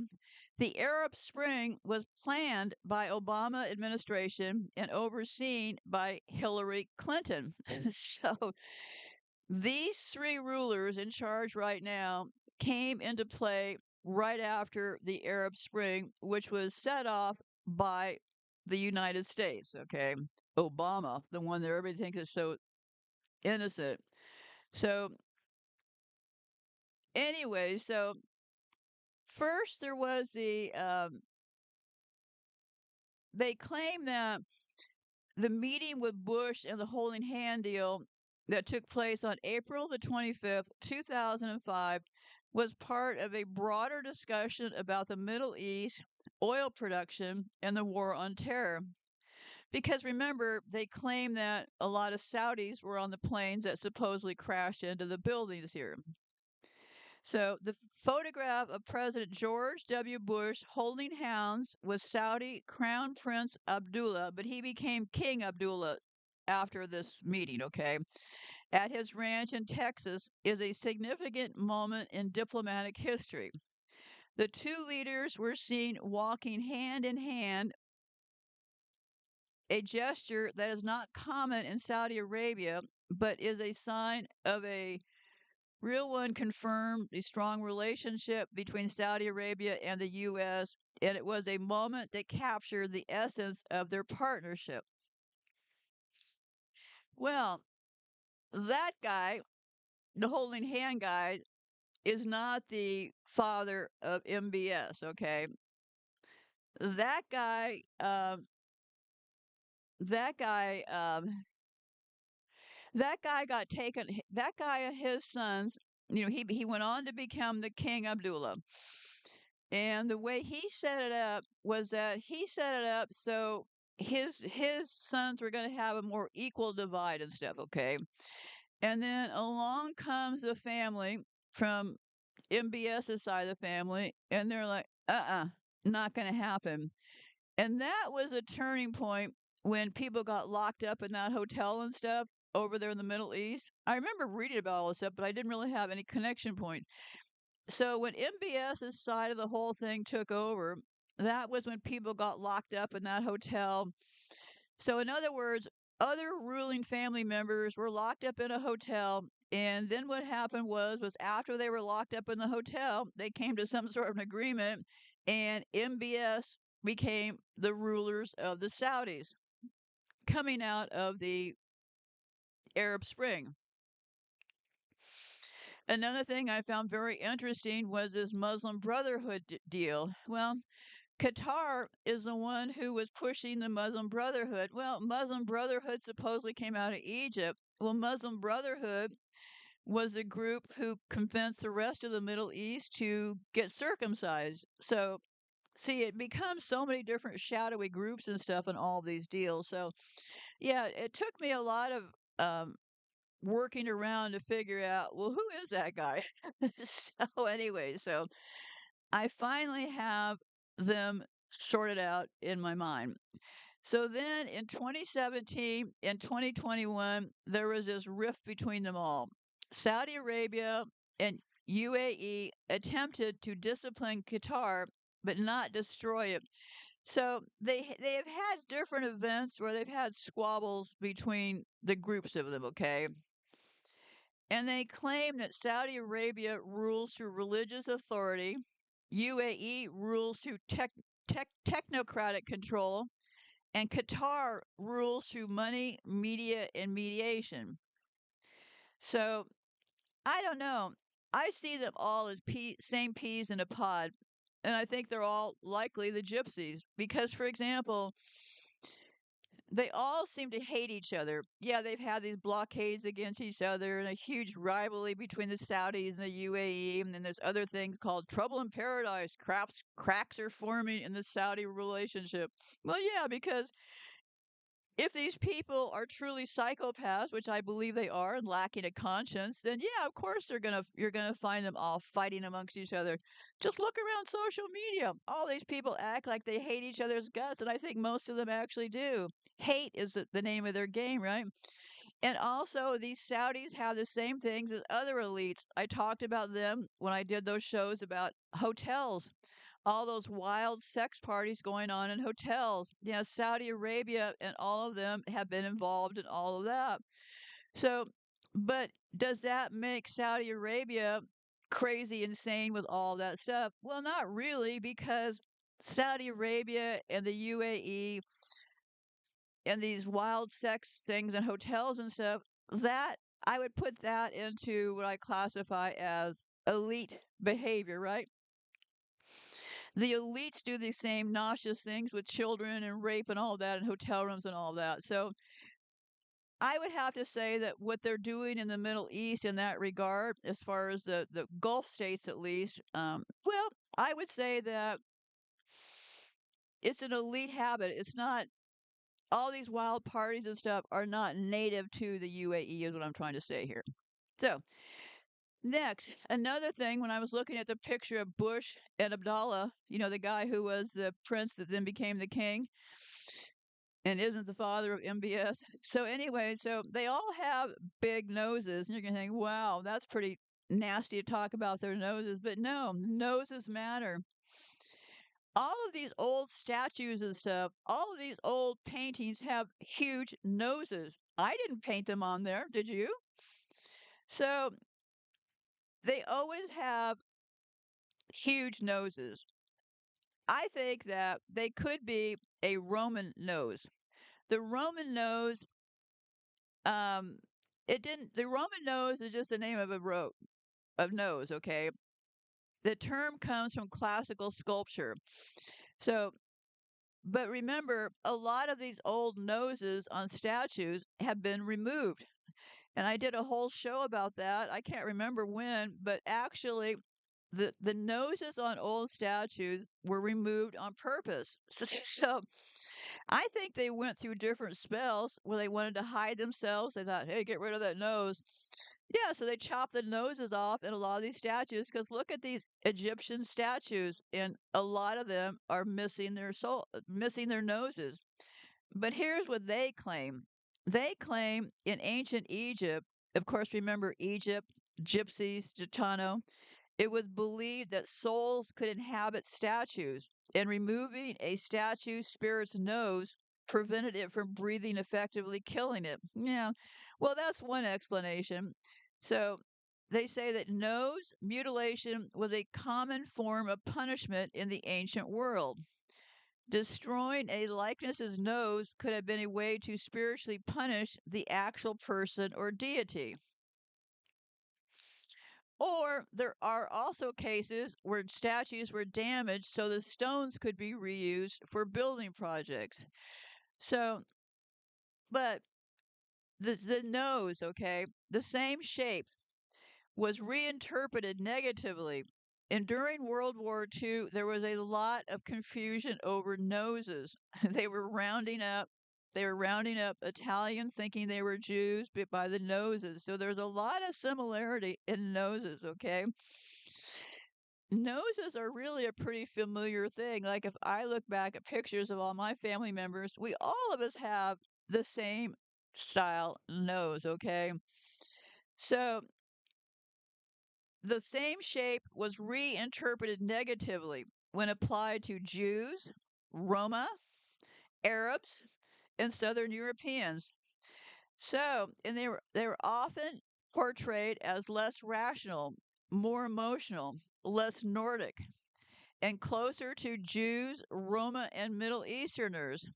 So not there always has been thinking that this group fit together, the Jews, the Romas, and the Middle Easterners. And I think, yeah, very much so. Look at those noses. So, yeah, but some people say, well, that's not very scientific. Well, I don't know. Trust the science, right? I don't think my explanation is any worse or better than what these scientists have to say about it. I can look at these pictures. I love looking at pictures. It's one of my very favorite pastimes. They all of the people in the Middle East, they all have that nose, the same nose as the gypsies, the same nose as the Romas and the Jews. So, yeah, there is something here with that nose. Is it racist of me to say that? Not really.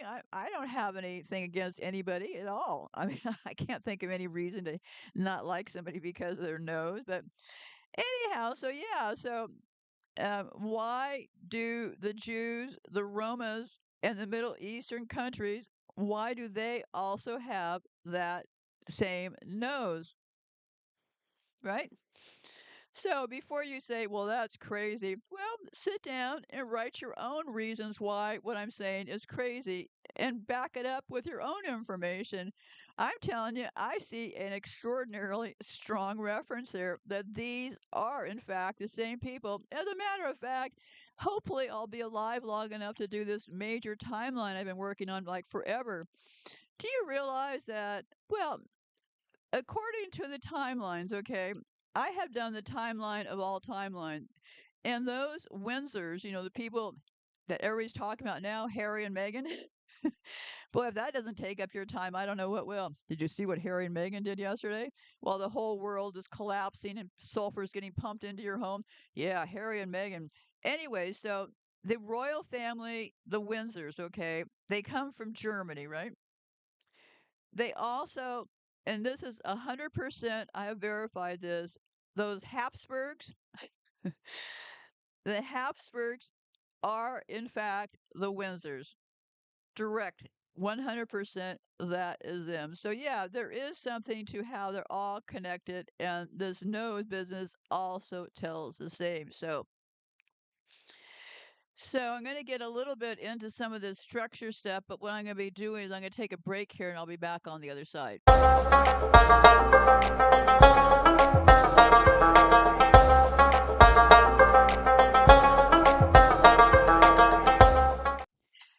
Okay, in this segment, I'm going to be going through the timeline of the Saudis, and you could replicate the same thing for UAE and Qatar. And then also, I'll be talking about what's going on now with London. So let's start off with a timeline here. 1902 to 1932, foundation of the House of Saud. So 1902, they retake Riyadh and they began military reconquest. 1915 to 16, treaties with the British Empire. British recognize the person as a ruler, provides money, weapons, and diplomatic backing. 1915 to 16, not that long ago. So 1932, Kingdom of Saudi Arabia formally declared. They became an absolute monarchy at that point. 1932 to 1964, there was a succession amongst brothers, not sons. So one guy had 45 sons, and the kingdom passes brother, brother, not father. I've got it all listed down below, every little detail. So, anyway, so 1964 to the 1990s, the rise of the Sudari bloc is what they're calling it. A powerful faction forms. The Sudari Seven, sons of the same mother, that those included King Fa, Prince Sultan, Prince Nayer, Prince Salman, that became the future king, and the other branches, the Abdullah line, and all of them. So, anyway, so 1995 to 2015, the Abdullah interlude, and that was when they had a rival branch in power. So, King Abdullah becomes the de facto ruler than the king. And he attempted to balance the dominance, elevate his own sons, and create the succession council to manage future transfers. But here's the catch: he does not dismantle Sudari institution control, meaning the defense, the interior, or the oil. And that allows King Solomon to take the throne in 2015. So, and essentially, what happened when King Solomon took the throne, he removed Abdullah, the guy that was holding hands with Bush. He removed Abdullah's sons from key roles and rewrote the succession order. And that put Mohammed bin Nayar, known as MBN, as crown prince, and Solomon, known as MBS, as defense minister. So then, 2015 to 2017, MBS builds power inside the state. MBS rapidly accumulates control. The defense ministry, the war in Yemen, thanks to Obama, economic policy, Vision 2030, royal court access, gatekeeper to the king, intelligence and security overlap. That is what MBS was all about.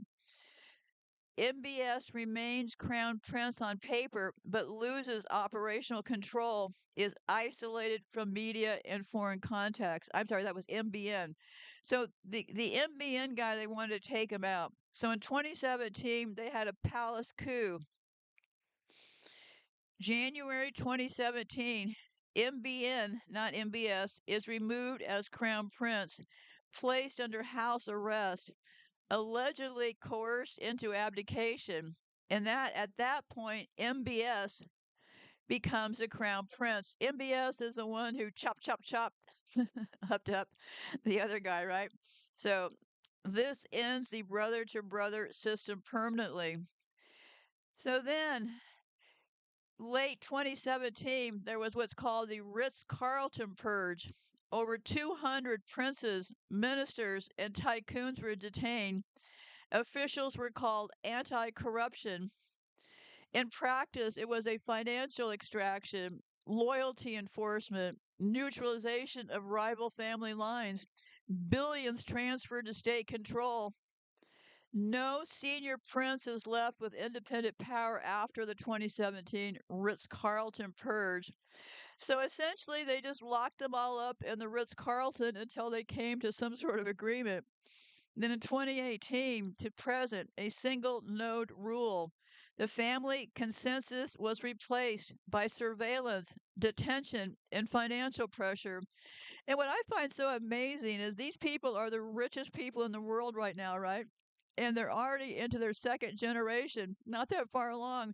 And they're already at each other's throats full time, having to have big fights and locking up relatives in hotels to come up with deals before they'll let them out, right? So, anyway, so there were three. There were the Abdullah line became neutralized, the Nair line became imprisoned, and the Tali line were the reformists. They were silenced or exiled. So anyway, so they built this system with British backing. The family ruled collectively for decades. That system could not survive governmental turnover. So MBS won in this case because he controlled the security, controlling the money, eliminating rivals before becoming king.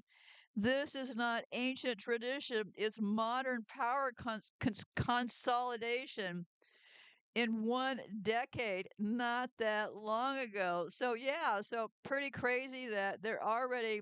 And now let me scroll down here. I'll tell you about what's going on in the families. Oh, wait a second here.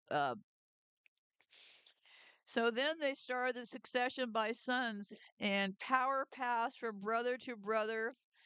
So yeah, I'm not going to read all of this. I'm just going to show you. I have it all on my website. I didn't just pull this out of the middle of the air. So anyway, so let's start off with Britain, the United States, and regional organizations. Britain in the early 20th century, they dismantled the Ottoman system. They installed or recognized friendly dynasties like Saudi Arabia, Jordan, Iraq, and Gulf sheikdoms. They used treaties, subsidies, and military backing rather than direct colonization in Arabia. And then along comes the United States post World War II. The United States inherited Britain's strategic position, cemented the oil for security arrangement, made the Saudi royal family a central pillar of U.S. Middle East strategy. The Saudi royal holding hands with President Bush was Abdullah bin Abdullah, then Crown Prince. He was a direct son of Abdullah ibn Saud, not a dissident, not distant at all. The image compresses a century of power into one picture, a U.S. president with the son of the British backed founder of Saudi Arabia at the center of the oil, security, and currency shaping the modern Middle East. So then we have post 9/11 narration, given the long, tight, and strategically intimate relationship among the Saudi ruling family, the United States, and quietly Israel on shared regional interests. Basically, how this is looking out is you got the UAE, you got the whole Gulf states over there, right? And then you got Israel. That is a little pack that is all tied in directly to the USA. Now, all the other leaders like Turkey and all of them, sure, those leaders have all been compromised, but the main pack of vicious wolves is that particular group. So anyhow, so a reported private claim attributed 9/11 to Mossad functions.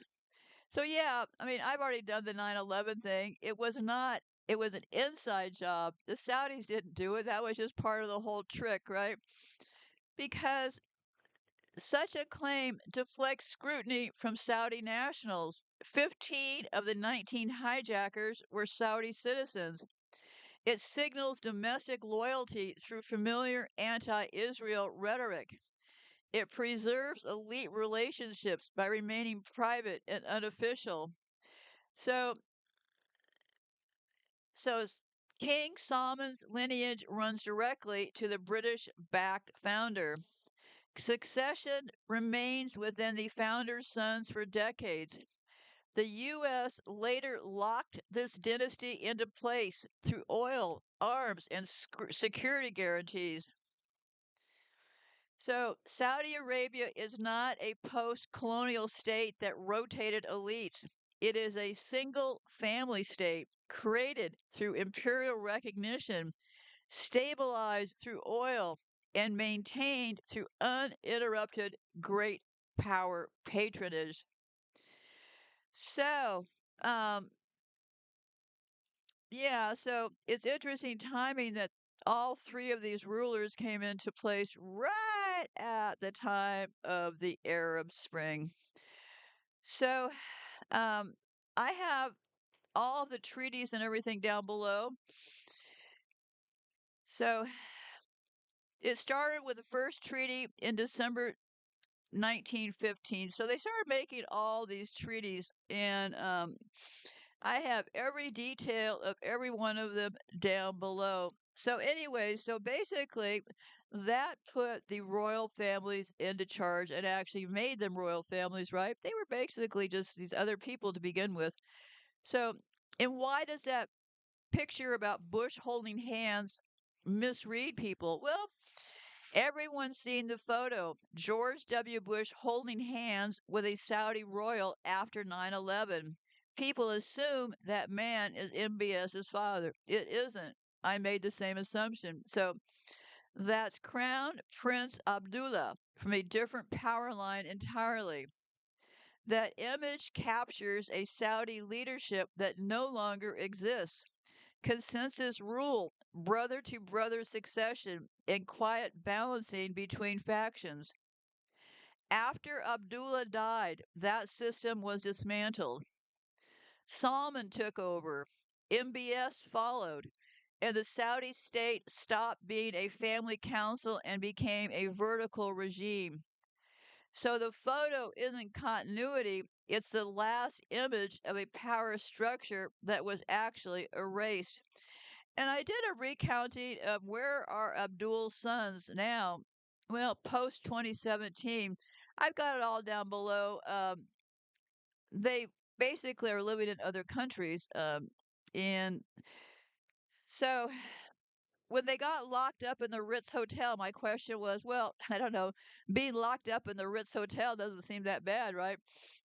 They were all given private rooms, room service, medical care, no shackles, no public trials.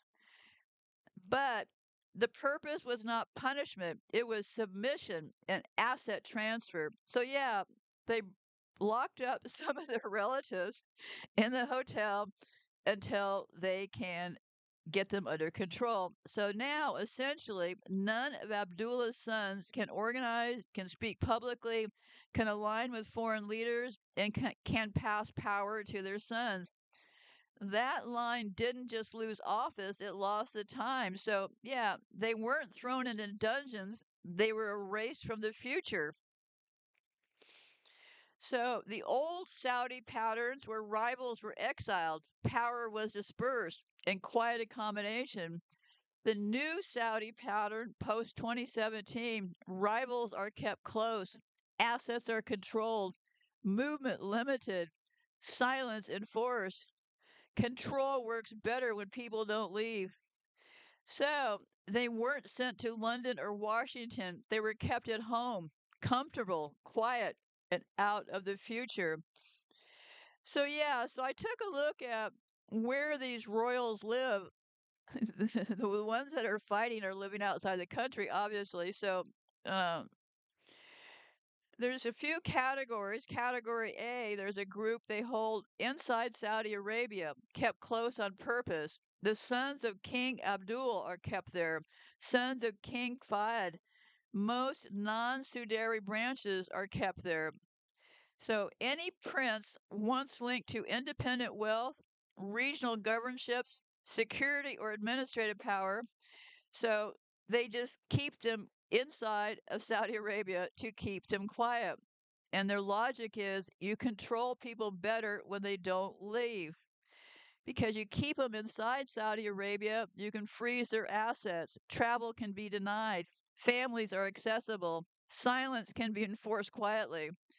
So these princes are free to live, free to spend some money, but they're not free to speak, organize, or travel politically.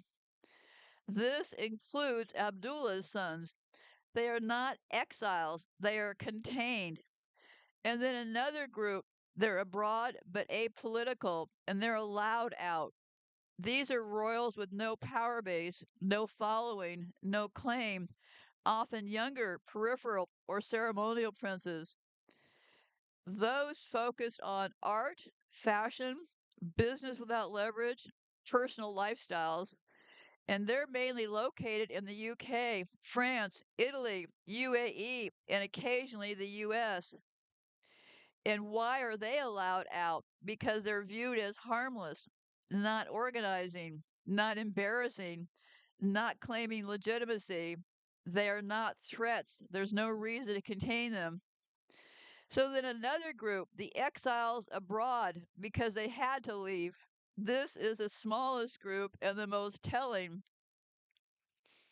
Prince Khaled, blah, blah. open critic of MBS, public statements, media interviews. He's now in Germany, could not return safely. Prince Sultan bin Turkey, blah, blah. Past abduction attempt in Geneva, later fled again, currently hanging out in Europe, direct conflict with royal authority. Prince Turki bin Bandar, former police officer, public accusations against Saudi state, hanging out currently in Europe, broke silence publicly. So every one of them spoke publicly, accused the leadership, sought Western protection, and they lost access to Saudi Arabia permanently. So when you get exiled, it's irreversible. And then there's another group, the royals abroad, but under protection. MBN, the one son, former crown prince, he is now a CIA, FBI counterterrorism partner,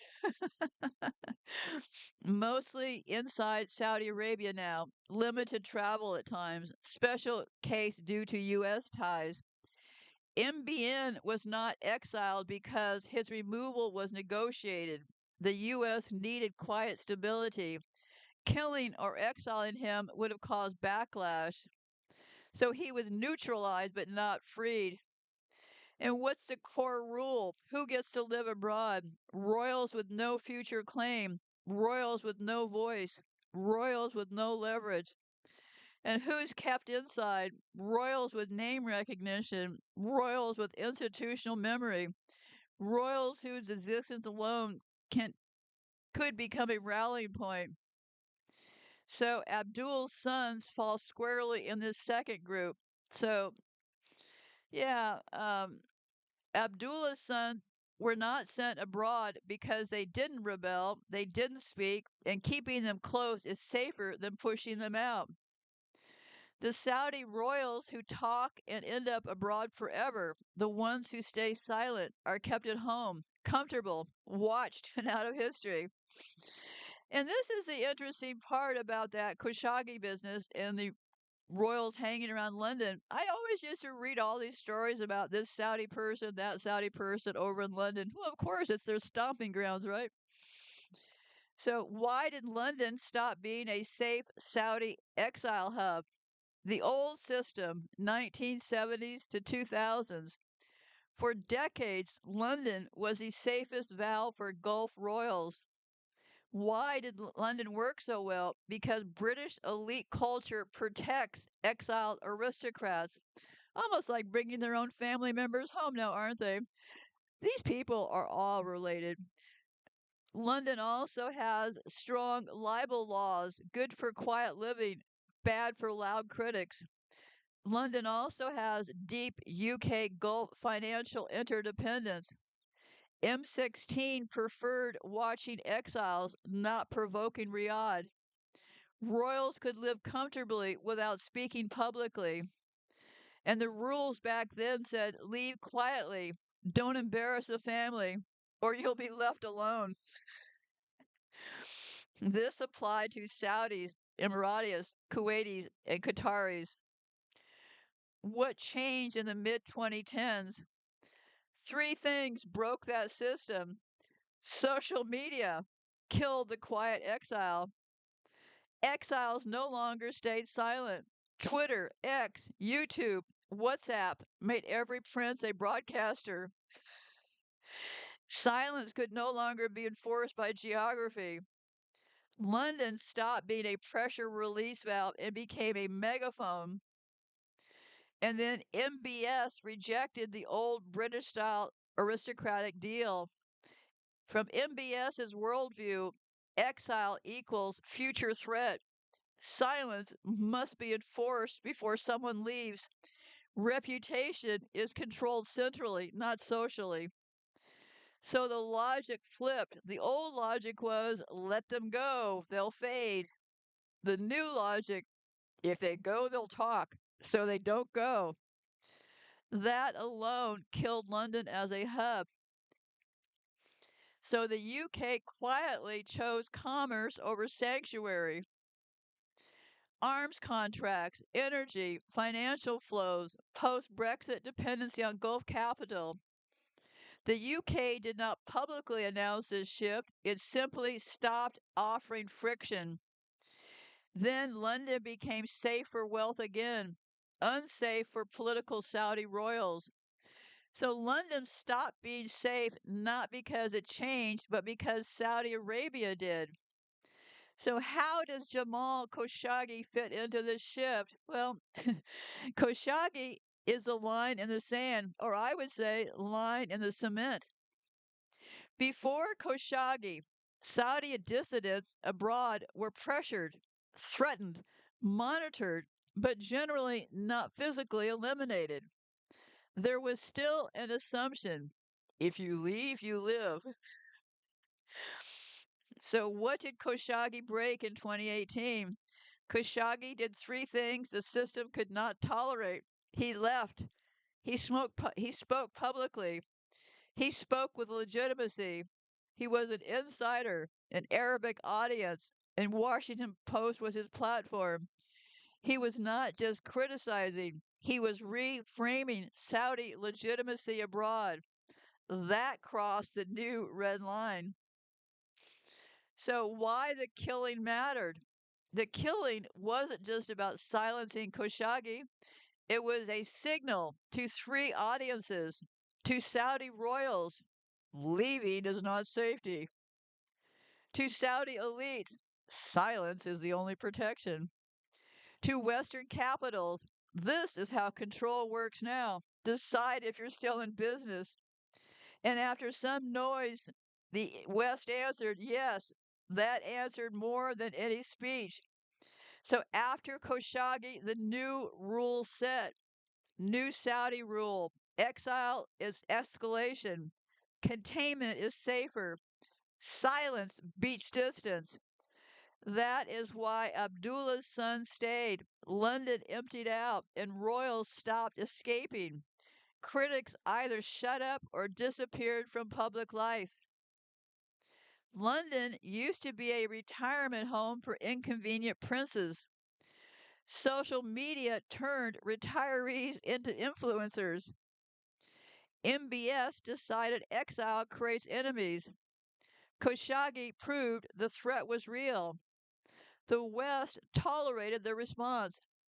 So Saudi Arabia stopped letting people leave. And that is exactly how it all happened. And that is a story about Khashoggi. So let's get back into a final timeline here. Phase 1: Imperial Handoff, 1917 to 1945. Who laid the groundwork? The UK and France. They partitioned the Middle East after the Ottoman collapse under the Sykes-Picot. There was an installation of monarchies and client elites. Early oil concessions and security guarantees were made. Britain establishes the template: rule through local elites, control through finance and force, avoid direct governance where possible. But by 1945, Britain is exhausted. The system needs a new manager. Enter the USA. 1945 to 1973. The primary architect, the United States. And all of this has been documented. What did they create? NATO, Bretton Woods financial institutions, permanent overseas basing, intelligence driven foreign policy. And they added Israel in 1948. Israel becomes a forward intelligence anchor, a military test bed, a justification node for permanent U.S. presence. This is when control shifts from colonies to systems. The next phase: oil dollars and the liability firewall, 1973 to 1990s. End of the gold standard in 1971. Oil for dollar arrangements were shortly thereafter. Roles were formalized. Saudi Arabia became the energy pricing power, religious legitimacy, scale, and funding. UAE became finance, logistics, arms routing, and deniability. The Gulf states are not sovereign actors in this design. They are system components with protected status. Let me repeat that. The Gulf states are not sovereign actors in this design. They are system components with protected status. And then the post Cold War refinement, 1990s to 2010s, no rival superpower. Conflicts were reframed as humanitarian, counter-terror, or stabilization. Proxies replaced overt invasion where possible. The U.S. writes legal and sanction rules. NATO becomes the enforcer under these orders. Israel supplies intelligence framing. Saudi Arabia supplies scale and cover. UAE supplies cash, ports, aircraft, and shell companies. Responsibility is intentionally fragmented. So now we're in the 2010s to the present. So why is it surfacing now? Well, there's digital financial trails, satellite verification of arms flows, fewer local conflicts, everything connects. Sudan removes the ideological cover. In Sudan, the system is visible end to end. Money, weapons, proxies, silence from guarantors, no plausible buffer remains. So, who actually designed it? Not a single person, but a class of actors. Post U.S. security planners, British imperial transition officers, energy strategists, financial institutions, intelligence services. And what was their shared objective? Maximum control with minimum accountability. This structure is working as designed. This is not a new alliance. This is a post imperial operating system finalized between 1945 and 1975, refined for 50 years, and now it's leaking into view. Sudan didn't create the structure, it exposed it. So, who built this structure and when? The alliance pattern now visible between the United States, NATO, the UAE, Saudi Arabia, and Israel was not created suddenly and was not improvised. It is the end result of a long transition from old style empire to modern systems of control. The British template, 1917 to 1945. The structure begins with the collapse of the Ottoman Empire after World War I. Britain and France did not simply divide territory, they installed rulers, drew borders, controlled trade routes, and secured early oil concessions. Britain, in particular, perfected a method of rule that avoided direct occupation whenever possible. Control flowed through monarchies, financial dependency, military guarantees, and selective violence. By the end of World War II, Britain could no longer afford to maintain this system, but the system itself worked, so it was handed off. The U.S. systemization, 1945 to 1973, here again, not that long ago. After 1945, the United States inherited and expanded the British framework. Instead of colonies, it built institutions, military bases, intelligence networks, financial rules, and legal regimes. NATO provided military normalization and interoperability. The Bretton Woods system anchored global finance. Permanent overseas basing replaced colonial garrisons. Israel became a forward intelligence and military anchor in the Middle East. The goal was not occupation, it was predictability and leverage. The decisive shift came in the early 1970s when the United States abandoned the gold standard and restructured global finance around oil pricing. Saudi Arabia became central to this system. Oil would be priced in dollars. Surplus capital would recycle through U.S. financial markets. Security guarantees would replace sovereignty risk. The UAE emerged as a complementary node: finance, logistics, arms routing, corporate and legal deniability. This was not about friendship, it was about insulation. Responsibility could now be distributed without ever being concentrated. And then the 1990s to the 2010s, refinement through proxies. After the Cold War, the system matured. Direct invasions became politically costly. Proxy forces, security assistance, humanitarian framing, and sanctions replaced overt colonial violence. So the roles also hardened at that time. The U.S. set legal and financial rules. NATO normalized military action. Israel supplied intelligence and regional anchoring. Saudi Arabia provided scale, funding, and legitimacy. The UAE handled logistics, cash flow, and distance from consequence. No single actor needed to own the outcome. So, Sudan is not a break from this structure, it is the exposure of it. In Sudan, the same mechanisms are visible in real time. There's traceable arms flows, identifiable proxy forces, documented financial and logistics corridors, coordinated diplomatic silence. There is no ideological cover left. The money, weapons, and outcomes align too clearly.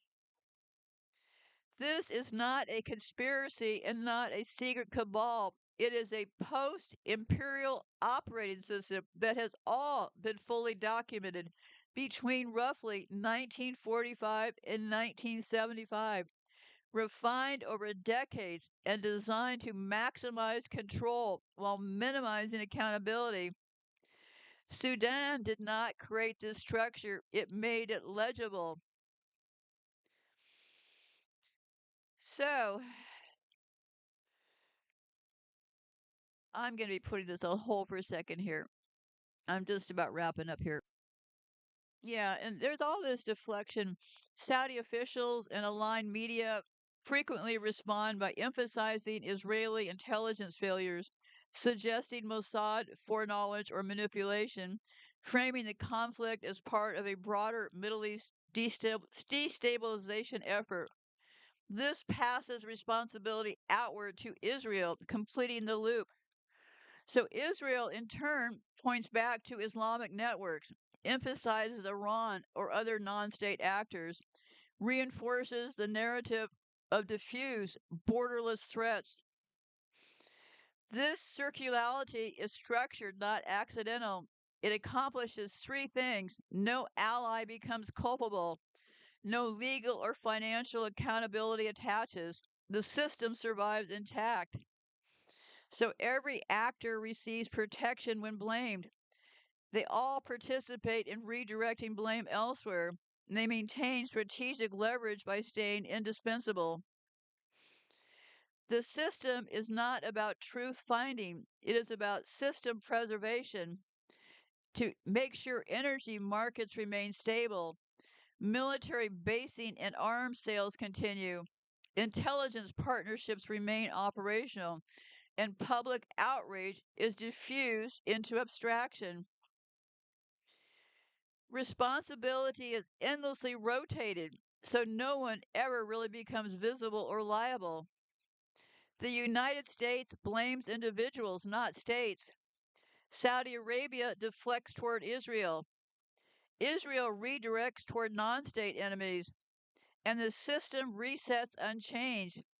This is not failure, it is how the architecture was meant to work. The UAE and Saudi Arabia were long treated as backstage operators. Sudan has pulled them into the foreground in a way that is difficult to deny or smooth over. So, yes, this is why they're in Sudan, and this is also why they're blowing the daylights out of Yemen because of the people in the Gulf states.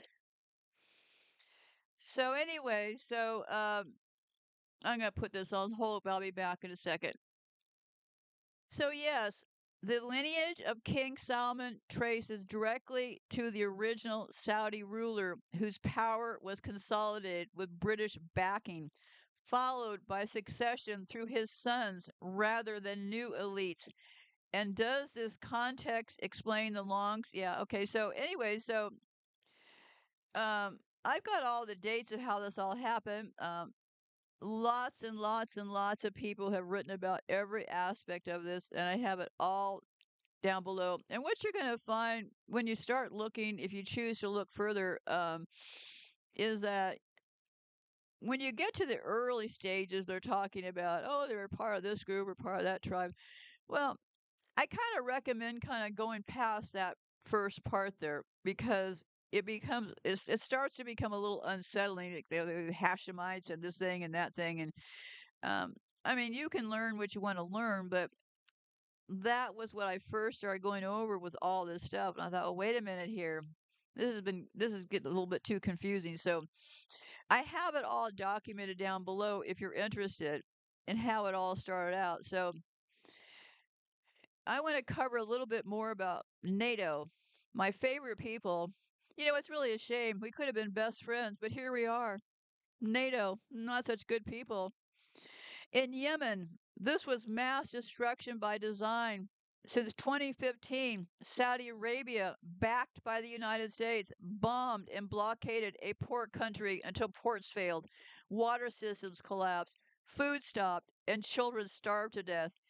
Everyone knew it went on anyways. In Sudan, the violence is quieter but just as deadly. Since 2023, the country has been ripped apart by militias like the Rapid Support Forces, with credible reports that the UAE backed armed proxies instead of intervening openly.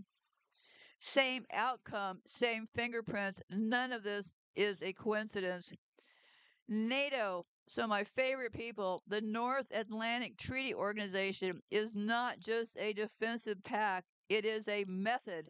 How to wage war without owning it, how to control outcomes while outsourcing blame, proxy forces instead of troops, logistics instead of declarations, silence instead of accountability.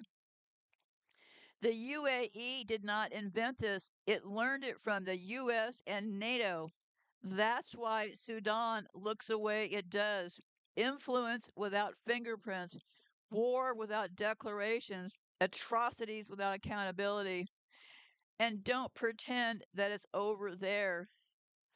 So, I've talked a lot about Hungary within NATO and all the stuff going on with the children over there. All of this has been documented for more than a decade. Yemen and now Sudan have been torn apart by wars shaped heavily by outside powers. In Yemen, fighting started in 2014 to 2015 and escalated when Saudi Arabia, backed by the United States, launched a sustained air war and blockade that devastated infrastructure and produced mass famine with no clear victory, and the country left fragmented. In Sudan, a civil war that erupted in April 2023 between a national army and the Rapid Support Forces has rapidly collapsed the state, displacing millions and reignited ethnic massacres, with the UAE accused of hacking armed proxies rather than intervening openly. They have open bombardment in Yemen, proxy warfare in Sudan, but the same result. Same people behind all the horror. The war in Sudan is going so great for the UAE and the number of people they can kill. You know, those black people that they can kill. It is so bad they can see the blood from pictures from the sky. That is how bad it is. The earth in the Sudan is physically soaked in red blood. Just let that sink in. This is the people we're talking about. These are the psychopaths in charge of things. They're not really hiding, they're over there right in plain sight. So it all works out and it's all by plan. All of this has been written down. None of this is speculation on my part. Absolutely none of it. Now they're using an open division of labor. The U.S. has the global reach, the intelligence, the law, and the money. The NATO allies bring legitimacy, basing, and participation. Saudi Arabia brings air power, scale, and funding. UAE brings the proxies, the ports. And let's not forget, all of these people, and I mean all of these groups, the heads of these groups, they all share the exact same elite deals with children and murder and rape. All of them. It is not unusual. It is not just part of one region or another. And before I close off here, they all also have the same color flags. Their flags are basically black, white, green, and red. Are you thinking, hey, those are the colors of Christmas? No, those are the colors of the Khazars. Also, the colors that we see at Christmas: black, red, green, and white, right? The same colors were used on all of their flags, almost like they couldn't leave the homeland behind, right? So, the colors of the flags also tell a lot because it's all over there and it's all right there, right in front of us. Hang on for a second here. And all of these flags, the Saudi Arabia's flag was standardized along with the consolidation of a conquest based oil backed religious state. The UAE's flag was created from scratch in 1971, not that long ago, to represent a new federation emerging from British treaty protection. And Qatar's flag was standardized earlier under British protection to lock in sovereign recognition before independence and deliberately left unchanged to signal continuity and reliability. In all three cases, the flag designs follow the power consolidation, not the tradition. And then what you're going to be finding, I dug deep into, you have to understand there's all this stuff about the Hijaz and blah, blah, blah. And it's historical stuff over there and the Sharif. I think that's where they got the word sheriff from, because it was a Sharif and Emir of Mecca, meaning his power base was Mecca. So if you want to start out, I have it all down below. I'm not going to be covering it all. It's not my point for today, but there's this whole thing with the Hijaz and all these people free and that feed into all this that really not my point. And the Hashemites, they were the religious prestige and all this stuff. I have it all available, not trying to hide it from you. If you're interested in what happened prior to that, then I've got it all down below. And I'm going to put this on hold for a second here. This is another common misunderstanding because it seems like these states were all formed because many Middle Eastern states crystallized after World War I, but they did not do so, but they did so in different waves.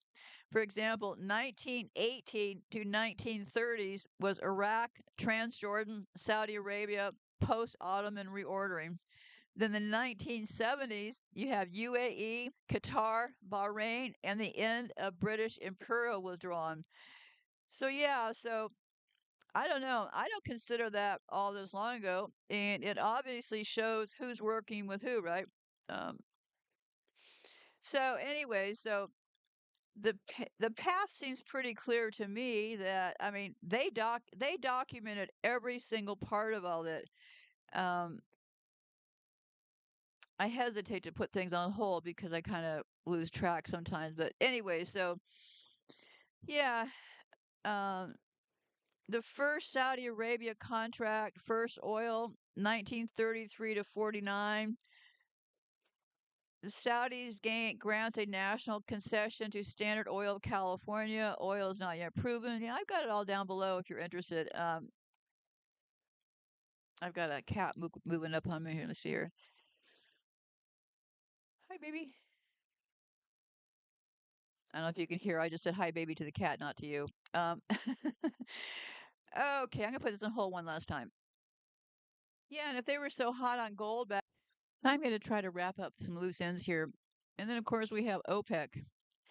I couldn't find a single public signed OPEC US dollar deal. But what did happen is that the dollar pricing became the dominant operating standard for global oil trade, and the US Saudi security finance arrangements reinforced the system after 1973 to 74.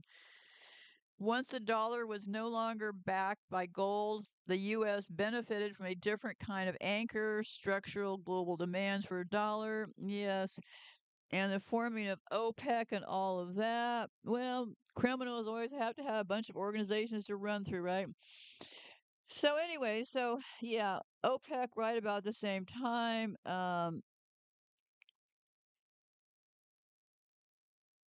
There's also a lot of Muslim countries which have a lot of oil. Iran has among the world's largest oil and gas reserve, but they're running drugs through Iran, so probably not a good idea. Iraq has enormous reserves. War and instability obscure it. Kuwait, one of the highest per capita oil endowments ever. Qatar, gas superpower, less oil but more strategic long term. Algeria, major oil and gas exporter to Europe. Nigeria, large Muslim population and oil exporting state. So yeah, I think like everything else, this stuff is all over the place. It's just a matter of, where can they extract and where can't they extract. So usually they're looking for the poorer people to bounce around, right? Like everything else. Well, I wish I had a happy story to tell you, but it doesn't appear like I have a happy story to tell you today. In the past, there was this term, and it was called hood rats. HOOD rats, RATS. And that word, hood rats, was used to describe behavior that was openly predatory, destructive, and unaccountable. And I would like to update the language today for the state level with a word of my own. The United States, the North Atlantic Treaty Organization, or NATO, the United Arab Emirates, or UAE, Qatar, and Saudi Arabia do not merely intervene in foreign conflicts. They systematically extract stability, leaving long term damage that is treated as externalized cost. They use sustained bombing and blockades that collapse civilian infrastructure. They have a preference for proxy forces over direct accountability. They like the movement of money, weapons, and influence through protected logistics and legal corridors. They also have post conflict narratives that reframe destruction as order or security, or maybe democracy. Let's bring those people some democracy. Kaboom, kaboom. Strategic disengagement once objectives are met. This is not reconstruction. This is not deterrence. It is predatory extraction applied to societies. That is what it is. Predatory extraction applied to societies. For clarity, the term sand rats is used here as a descriptor of individual behavior, not of people, culture, ethnicity, or geography. It refers to state and alliance actors that operate in harsh environments, extract value rapidly, destabilize surroundings, and retreat without repair, relying on collective protection to avoid consequences. At the street level, similar behavior was named plainly because its effects were immediate and visible. That's why were called hood rats. At the state level, sand rats. Identical conduct is professionalized, managed through acronyms, doctrines, and press offices, and the language softens when the damage scales. The behavior does not change, only the institutions and installation around it. In this framework, updating the vocabulary is not rhetorical. I'm trying to show what is a pattern. When alliance repeatedly loots stability, outsources violence, and erases responsibility through systems designed to protect them, the failure is not descriptive excess. It is the long refusal to describe the behavior as it actually functions. The UAE, Saudi Arabia, NATO, and the United States operate as a hood rat system or a scale under legal cover, sand rats. This is an insult. I mean it as an insult. It is not ancient. It isn't accidental. Their printed or stolen wealth cannot purchase love, respect, or legitimacy. The only question that I have left is whether you will keep calling this normal or finally refuse to play along. They're gypsies and thieves. That is exactly who they are. Be safe out there and goodbye for now.